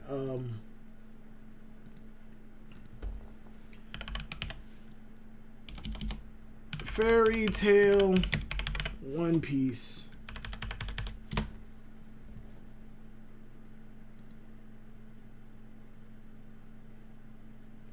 Oh shit. This is an incredibly small image. Okay, some of these are just kind of like nitpicky, but okay, there's that.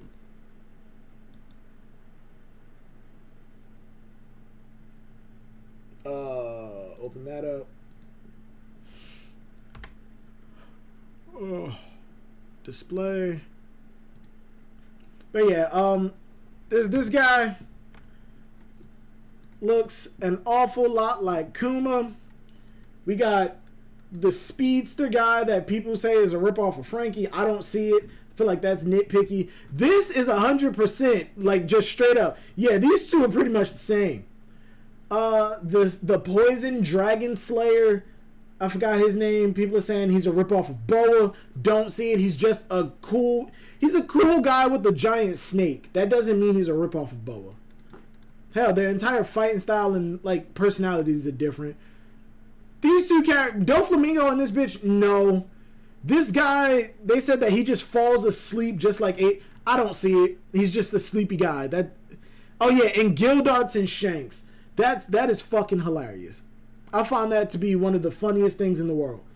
And then they had the nerve to have Gildarts fucking lose an arm and I think a leg too. I think that's some of the funniest shit in the world. Oh hell no. And people are saying that One Piece, like them holding the arm up showing the X to say goodbye, is the same thing as Fairy Tail doing this to say goodbye to people. Fucking no, it's not that serious. It's not that serious. It's not that serious. It's not that serious. I'm not doing this. I'm not doing this. We're gonna go back to what we were doing. Back to the tier list. Silver's, my soul is still recovering from the hentai site you told me about when I asked for the meaning of a certain word, but I have grown in ways that scare even me. If only you knew. God to be seen, if only you knew. The shit that most of us in this Discord has seen in terms of the hentai scene would fucking destroy you.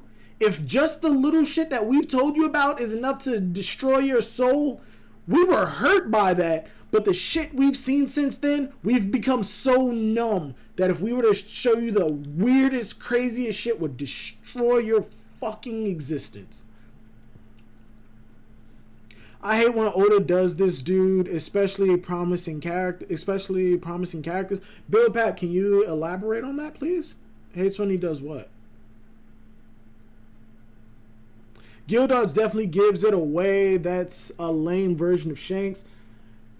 Post time skip, Gildarts does not look like Shanks anymore. He looks nothing like Shanks anymore.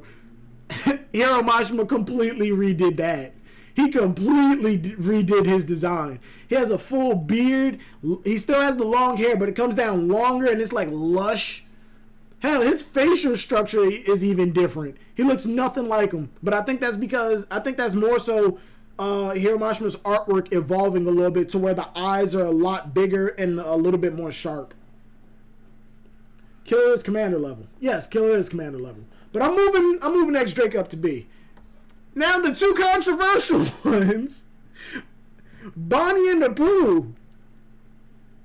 Apu got hit with Shishi San. He's the commander of the numbers. He didn't move up. Much like Hawkins, he's only a headliner in the Beast Pirates. But his devil fruit is enough to actually cause harm to characters who don't know how his ability works. Like, he caught Luffy, Zoro, and Kid by surprise. But they were able to rectify that instantly. X Drake was able to deal with him, and as far as we know, he's still dealing with him. Apu is able to get up though. He is over relying on his. I'm not gonna say over relying on his devil fruit, because what else would Apu be able to do? He hasn't shown that he uses any kind of weapon.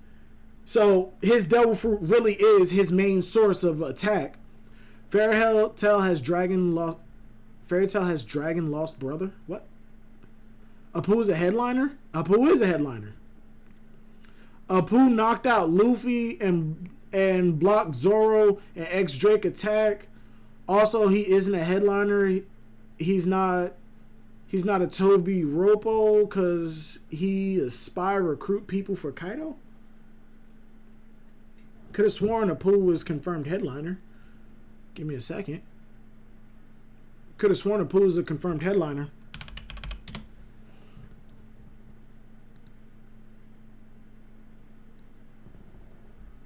Could have sworn Apu was a confirmed headliner. Apu was a member of the Long Arm Tribe, one of the 12 pirates who, the worst generation being the 11th Supernova who came to Sapporo, due to actions and roles supporting antagonists in the Wano arc. Affiliation, the Beast Pirates. Occupation, musician, informant. Oh, so was that a mistranslation that I read before? Tone fruit. I could have sworn Apu was a headliner. Sometime before meeting Kid and Hawkins, Apu joined the Beast Pirates as an informant, scouting powerful individuals to conscript into their crew. He then set them up to force them to join Kaido's crew. Apu has great faith in his leader's capability, stating to Kid that a mere alliance would not defeat him. Could have sworn he was a number. Part of the worst generation. Could have sworn he was a headliner. I swear to God. Post time skip on Mishima Rono's Zoro succession, leaving the former briefly unconscious from a single attack, but capitalizing on their lack of understanding and knowing how to guard against his powers. In general, Apu, okay. Let me go down to trivia. Where's trivia? I could have sworn he was a headliner. Could have sworn he was a headliner. But maybe they did write it as headliner, but it was changed. Apu's surname Scratchman might be a reference to scratching a DJ. Okay, most likely, like many characters, Apu has his own unique loud. Don't care. He is the first member of the Long Arm Tribe to appear, and both Apu's name is misspelled as Scratchyman. No, fifth in the character pool. Apu received a new Funimation voice actor in future dub One Piece media because Brandon is deaf due to COVID-19. Oh shit. Did not know that. Apu's name was taken from 1970. Okay, Apu's favorite food. If One Piece was set in the real world, Apu would be from China. It's obvious. If Apu was not a pirate, he would be a DJ. Obvious. Oh, guess it wasn't. Could have sworn there was a mistranslation where he was a headliner. Guess not. Let me see. Oda is wild. I wouldn't be surprised. Apu does use a weapon. Chonkless? Apu has a weapon? Apu has a weapon? Why do I not remember Apu having a weapon? Go back to the goddamn wiki. Oh no. Go back to the wiki. Abilities, weapons. Here we go. Apu wields a pair of tonfa in back. He did use tonfa. He did use tonfa. He did use tonfa. Skillful enough to clash with proficient sword and axe wielders. Okay, so he clashed. He does use a weapon. Yo, episode 5 was good. What do you mean episode 5?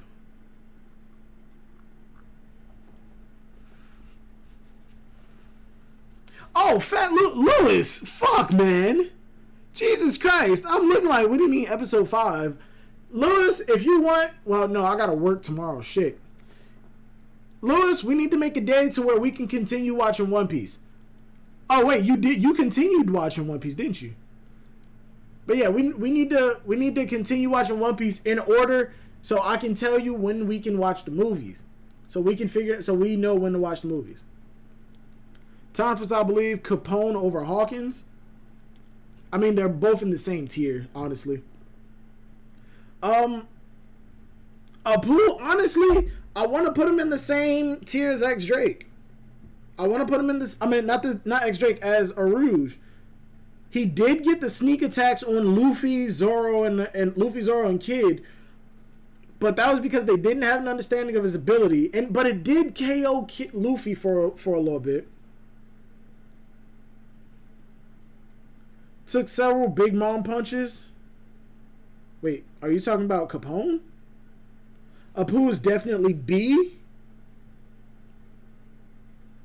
Doesn't really rely on his weapons, making his Devil Fruit his main source of attack. That's not a bad thing. His main fighting style is his Devil Fruit, is the sound waves. Capone took several Big Mom hits. Yeah, yes, I know that.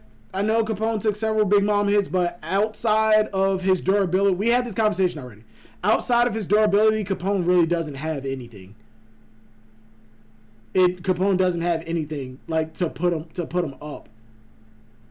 Because anybody above D tier is more than likely able to handle a large barrage cannonballs at them. Which means Capone's like his fortress, the Big Father, means absolutely nothing in terms of like attack power. To be honest, Apu is A. How is Apu A when he's when he got one shot by Zoro that put him down for a while, and then somebody in B tier is not only was handling him, but is still handling him to this point. I will give him credit that he does keep getting back up, though. I will give him credit. So, are we putting him in B or C? Is Capone B or C tier? Capone got no feats. I agree with you. Apu and Brook need to happen or we riot. I never saw that as a matchup that needed to happen. The only reason people wanted that to happen is to make it a mirror match. They're both musicians. Hawkins is the lamest character. Yeah. Hawkins is kind of lame. I had so much hope for Hawkins. I thought he had a mythical Zoan fruit.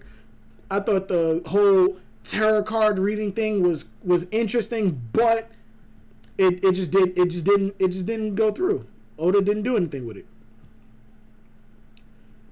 Hawkins is lamest character. Dude is dumbass. I agree with you. Killer is mid-diffing Drake in my opinion.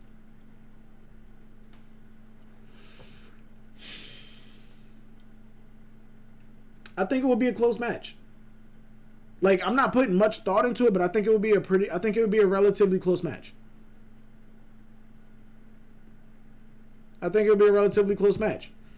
Killer has been shown to be able to get past Kaido's scales, and he did beat Hawkins this go around. But you also got to remember, Law beat Hawkins too. X-Drake, I don't think would have much problem with Hawkins either.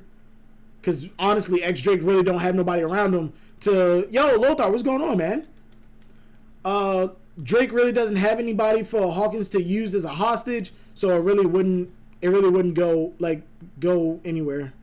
It really wouldn't go anywhere in terms of like shit for him to against Drake. Hawkins really has nothing to hold him back. Hawkins really has nothing to hold X-Drake back from just absolutely decimating him. And we saw again in the Zoro fight that any damage that the strawman stand uses, any damage that the strawman stand takes, Hawkins takes that damage. So again, just like Zoro, if you give Hawkins 50 fucking strawman dolls, I think Kid and X-Drake are handling Hawkins absolutely no problem. Trashel Hawkins. Capone got the Sea Stone Spear. He is no diffing the Supernovas by himself. One Sea Stone Spear means absolute dog shit.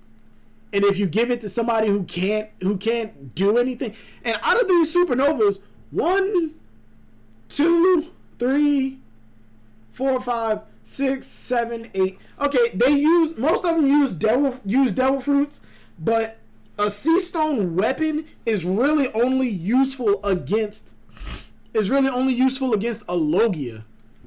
Because if a Sea Stone Spear, you're jabbing, you stab, and it's not staying in them, because if you let go of that spear, you just lost your only weapon. That's why Sea Stone bullets are more effective. That Sea Stone Spear, that one Sea Stone Spear that Capone has, was really only used as like a torture method to fuck with Caesar. Capone would have killed Big Mom with that spear, and now that's when I move on. Capone is staying in D tier. Apu, I don't think that he belongs in B tier. I would put him in C, but I'm willing to leave him in B for right now as a compromise. I'm willing to leave him here as a compromise. Jewelry Bonnie. Mad salty. I'm good. Got off work early, so I've been catching some streams finally. Yo, Lothar.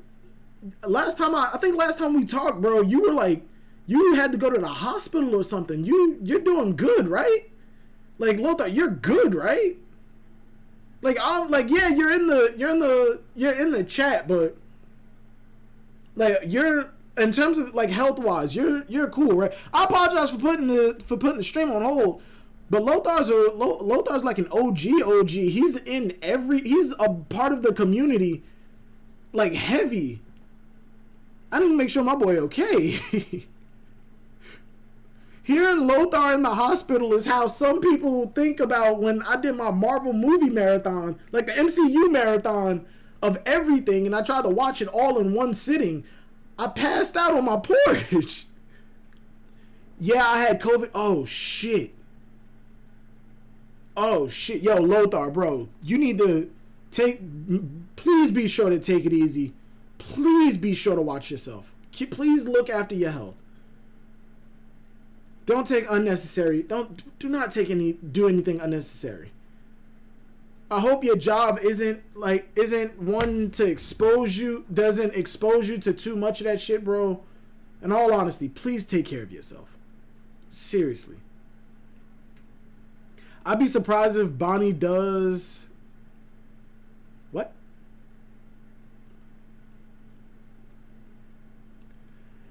Matt, see, you had it too? What the hell? What the fuck, bro? I hope, everybody, if y'all have contracted COVID or have had symptoms of it, you're not vaccinated, or you did get vaccinated and you didn't, and like it made you sick, please take care of yourself. You're over it now. I'm glad to hear it, bro. Matt, see, you too, bro. Please make sure that you guys take care of yourselves. Please take it. It was fine, but I'm young and healthy. Just had a fever for a week. when I got my first vaccine, when I got my first shot, I got sick for like 2 weeks. People were telling me, yo, that second shot's gonna fuck you up. Nah, the first one fucked me up. I didn't get sick at all for the second one. I felt like I could take on God for that after that second shot. Thank you so much, bro. Yo, no need to thank me. I'm just trying to make sure people are okay. There's some people who are not taking that shit serious. People died. People died. I've never gotten COVID, but I am vaccinated.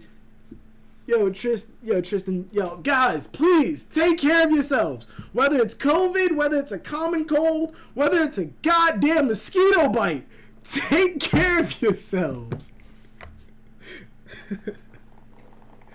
Oh my God.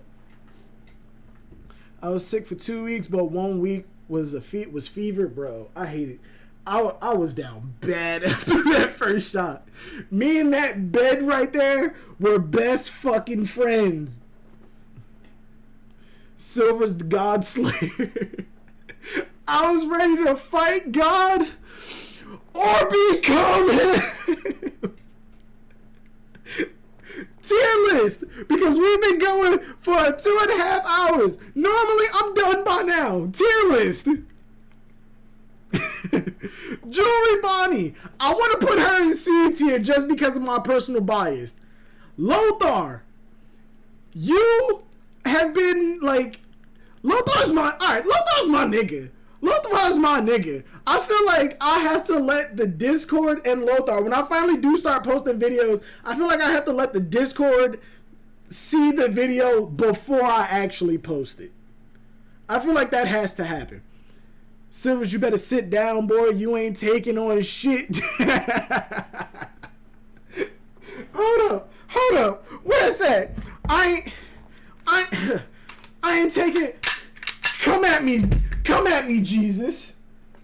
Come at me, Usopp, Doflamingo, any goddamn Tenryu beat up. Come at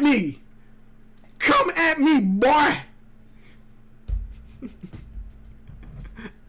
The Loco Shadow, how have you been? Are able to stop the tangents? I haven't seen it. Yo. You are able to stop the tangents. I have seen it. Yeah.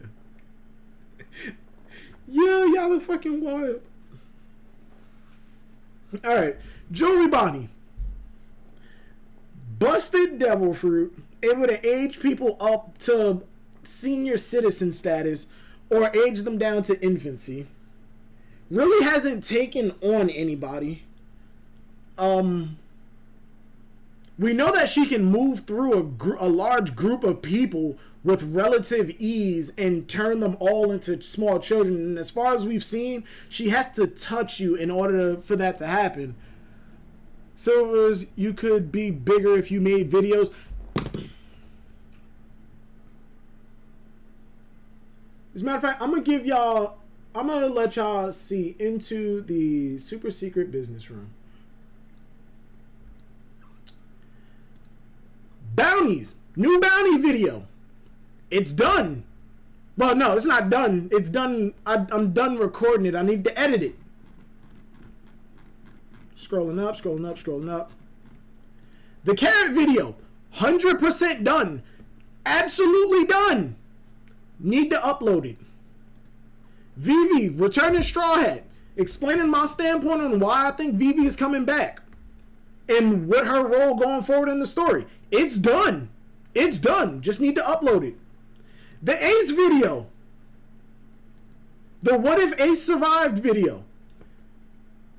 There are 2 different versions of this that's absolutely done. It's 100% done. There are 2 different versions of it. But I don't like how I edited it. And because of how long it is, my voice, in the way that my voice is monotone for most of it, I don't like it.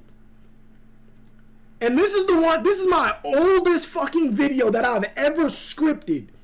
The Jewelry Bonnie origin video, where she comes from, who her parents are, why she is where she is, and how she's going to move, and what her role is moving forward. That is scripted, not recorded. Not recorded, not edited. 1, 2, 3, 4, 2, 4. I have 5 videos that I have. This one, the bounty video, is the only one that's going to be coming out that's not, that I want to upload, that's not a part of the big plan that I have for these 4. These 4 videos I want to completely edit every single one and then upload them. And then upload it upload it and just have it scheduled to upload to like reveal it publicly, all in like 1 week intervals. Just so I don't have to make one video and then upload it, then make another video, then upload it, make another one, because I know I procrastinate and it's going to take forever for me to get it done. That's the reason that Lothar, I know I would be bigger. Everybody tells me that I would be a bigger YouTube channel. My channel would be bigger if I just uploaded. I fucking know. I know, okay? I'm lazy, I procrastinate, and when I finally do, look, I'm fucking twitching. Where the hell is my other drink? Is it far? It's all the way the fuck over there. I know I would have a lot more I would have a lot more subs if I just uploaded videos. I have ideas, I make the thumbnails, I type up the scripts. Sometimes I record it, I just don't edit it because I don't feel like it, and I go, I'll do it tomorrow. Tomorrow never comes. These videos ain't ever coming out. Tyler, I can't even tell you you're wrong. Let's go upload them shits. Why you holding out? Because the carrot video hurts. The carrot video was a penalty for not uploading the Black Blade video, which I did upload. Which I'd finished and I uploaded it. And I also have to make a Tama video for not releasing the carrot video. So I have 5 videos that I have to upload, that I have to make to upload in like quick succession of each other. And before that, I have to do the bounty predictions. Easily distracted. I'm very easily distracted. I stream and I'm supposed to be, and I fucking go on tangents.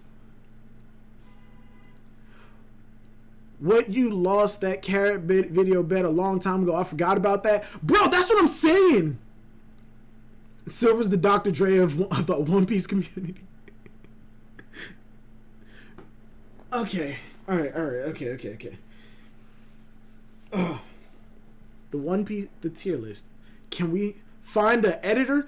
You know how many fucking editors I know? I know Eden's. I know fucking Vito Knight. I know a lot of editors. But I don't have the money to pay them. That's my issue. I don't have the money to pay them, and I want to be able to edit videos and get better at it, just so I don't have to constantly pay editors. Just like in the very, very, very small chance that I do become large enough to where like I actually can pay editors, I don't have to. I don't have to pay them because I can do it myself. Lothar, get Rogers editor, LOL. Yo. But yeah, that's back on the tier list. The shit on Silver's portion of the stream is over. Make videos and make money. That's generally how those things go. Simple. Jewelry Bonnie. B or C tier? Hello, Nugget Silvers. Hello, Clans Jr. I'm actually, yo. You know what's fucking wild? While I was sitting here talking, I'm on fucking Uber Eats, trying to order some nuggets. Silver's being real respect. I appreciate it. I appreciate the respect. But yeah, Jewelry Bonnie. My personal bias wants to put her in B and move a pool down to C tier. But because Bonnie has not done or shown anything worth a damn, it's not worth going into. The reason that I want to get y'all opinion more on Bonnie than anything, because I believe that, I've already said it multiple times, shit. I believe Bonnie is the child of Big Mom, and I'm not even gonna say who I think the father is, because that's the Bonnie video. I think Bonnie is a child of Big Mom. I think she is married to Kuma. Her intellect is probably on a certain level, to the point where, not only, if she is a child of Big Mom, why isn't Big Mom going after her? So she probably did something. She probably orchestrated something to escape from Big Mom in that whole thing, because Big Mom values her children very highly until they piss her the fuck off. Married to Kuma, able to infiltrate Mary Joie on the same level that the revolutionaries did, but that also goes into her royal status as the queen, as the queen of the Sorbet Kingdom, the same kingdom that Kuma is the king of. But even still, able to infiltrate as the queen of the Sorbet Kingdom, but somehow no one's able to make the connection that that Jewelry Bonnie is the queen of Sorbet Kingdom, because if that was the case, she wouldn't have a bounty. Or maybe she would, and that whole kingdom would just be, it'd just be a hostile nation. But if it was a hostile nation, the guards at Mary Joie that she escaped from would not have greeted her that way. They said, "Holy shit, it's the queen of the Sorbet Kingdom." And they was like, "I'm sorry, man, but we can't let you back here." If the Sorbet Kingdom was a hostile nation, as soon as they would have saw her, they would have shot on sight. One question, Silvers: where them Silvers McNugget merch dropping? If I had any kind of like identity in terms of a character, as a character, I would make a chicken nugget. I'd get a plushie that's a chicken nugget with glasses and a hat and whatever clothing it is, and I would sell that. That's really it. That's it. That's all that I would be able to do. Silver's Virgo reacting tomorrow. If he does a discussion, harass that man a little bit. Big Mom Pirates over the Beast Pirates. In terms of their crews, I would take the Big Mom Pirates. Silver McNuggets. Enjoyment is subjective. Why you want to argue with what I'm enjoying? LOL, behave. What? What does that even mean? I still love One Piece and enjoy watching people who like Wano. Wait, what? Almighty, what happened? Bonnie is the daughter of Kuma, or his younger sister, I believe, just based on the childish behavior. If she was the daughter of Kuma, I could see that. I could see that. But given the fact that we don't have a confirmed age for Jewelry Bonnie, I'm more willing to believe that they're married, because we know how Big Mom operates. How Big Mom operates when it comes to her children and allying with strong nations. She either marries them herself, has kids, or she marries off her children to him. You think Big Mom is losing to Kid-in-Law? If she does, it's just going to be another smudge on her record as an emperor, but I still do believe that she's going to head over into Elbaf. But yeah, I would like for Big Mom to quote unquote lose to Kid-in-Law, and then like make her wait, like just fucking book out away from that fight. Mustard to fish, all right. What nuggets is to silver? Mustard is to fish is what nuggets is to silvers. What? But Ironlance, yeah, I do think that Big Mom is going to lose to Kid-in-Law. But she's going to escape. Law's not going to give a fuck. Kid is going to be pissed because he didn't get the killer. Facts, Big Mom's going to Elbaf. I never understood why people are so against Big Mom going to Elbaf. They're like, oh my God, not again. Why does she have to be in another arc? Because that's the development of her character. That's just the way that I see her character developing. So, you think Bonnie is connected to Big Mom? I absolutely think Bonnie is connected to Big Mom. I think she's Big Mom's daughter. I think she's one of Big Mom's daughters. She married her off to Kuma. Kuma went out to become a pirate. He became a warlord. While before all of that was already recruited into the Revolutionary Army. Shit happened. The Sorbet Kingdom was either taken over or destroyed. Bonnie went out looking for Kuma, and when she finally found him, he was robotified. As for Bonnie's father, I think that's the interesting part of the video that I need to fucking put out.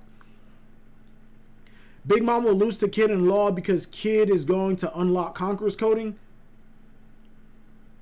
I'd be okay with that. Do you think Paro's commander level? Because Snack got his ass whooped by a Rouge, if Big Mom was to consider a new commander, like adding in a new sweet commander, it would either be Paro Sparrow or Oven. It'd have to be one of those two. But my money would 100% be on Paro Sparrow. 100%. Of course, Matt Paro is a beast. Yeah, of course. Of course. Ironland said it the best. Paro Sparrow's a goddamn monster. It took Neko Mamushi to beat him.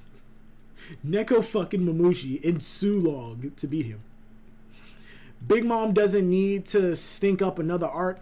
I don't think Big Mom... that's where I differ with a lot of the community. I don't think Big Mom stinks up arcs as bad as people assume she does, or as bad as people believe she does. It's just the fact that I didn't like that Big Mom came to Wano. But that just added on to my disappointment that was Wano as a whole. But Big Mom should have spent her time recovering in Whole Cake, rebuilding everything, and then chase after the Straw Hats when they leave Wano. When they leave Wano, Big Mom is in pursuit going into Elbaf. If Silvers is on Virgo's discussion tomorrow, I'll be arguing corn dogs over nuggets. Hell no. Nuggets over corn dog. Fuck that. No. What's wrong with you? I want a Silver's face on Nuggets waving a pen. If I get a Nugget fucking twirling a pin as a notification, if I can get somebody to do that, I'll put it as a notification. So when people sub or whatever, I'll have the Nugget twirling a goddamn pin. Almighty Fish is on the Nugget side. Hold on. We gotta do it. Give me a sec.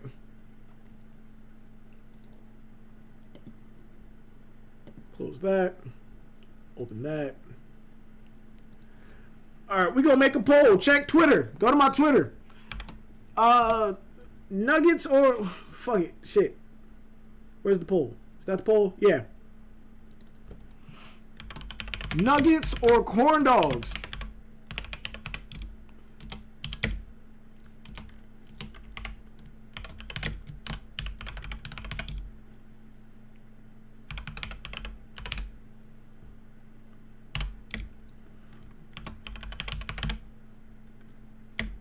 Chicken nuggets, corn dogs, or tacos? That is the question. That is the question. Chicken nuggets, tacos, or corn dogs? Cause that's straight up my goddamn dilemma. Tacos or chicken nuggets. But I find myself eating nuggets more. You gotta respect the nugs though.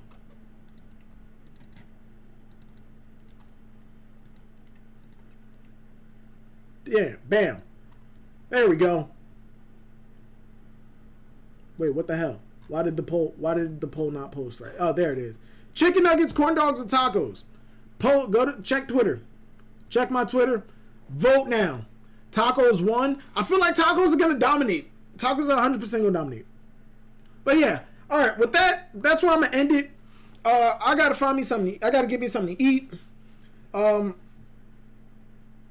know what? Fuck it. I'm going to finish the bounty video and try to upload it and have it uploaded tomorrow. As soon as I end the stream, I'm starting the bounty video. As soon as I end the stream, I'm gonna start the bounty video. And today is Saturday. I'm gonna try and finish it before the One Piece episode comes out.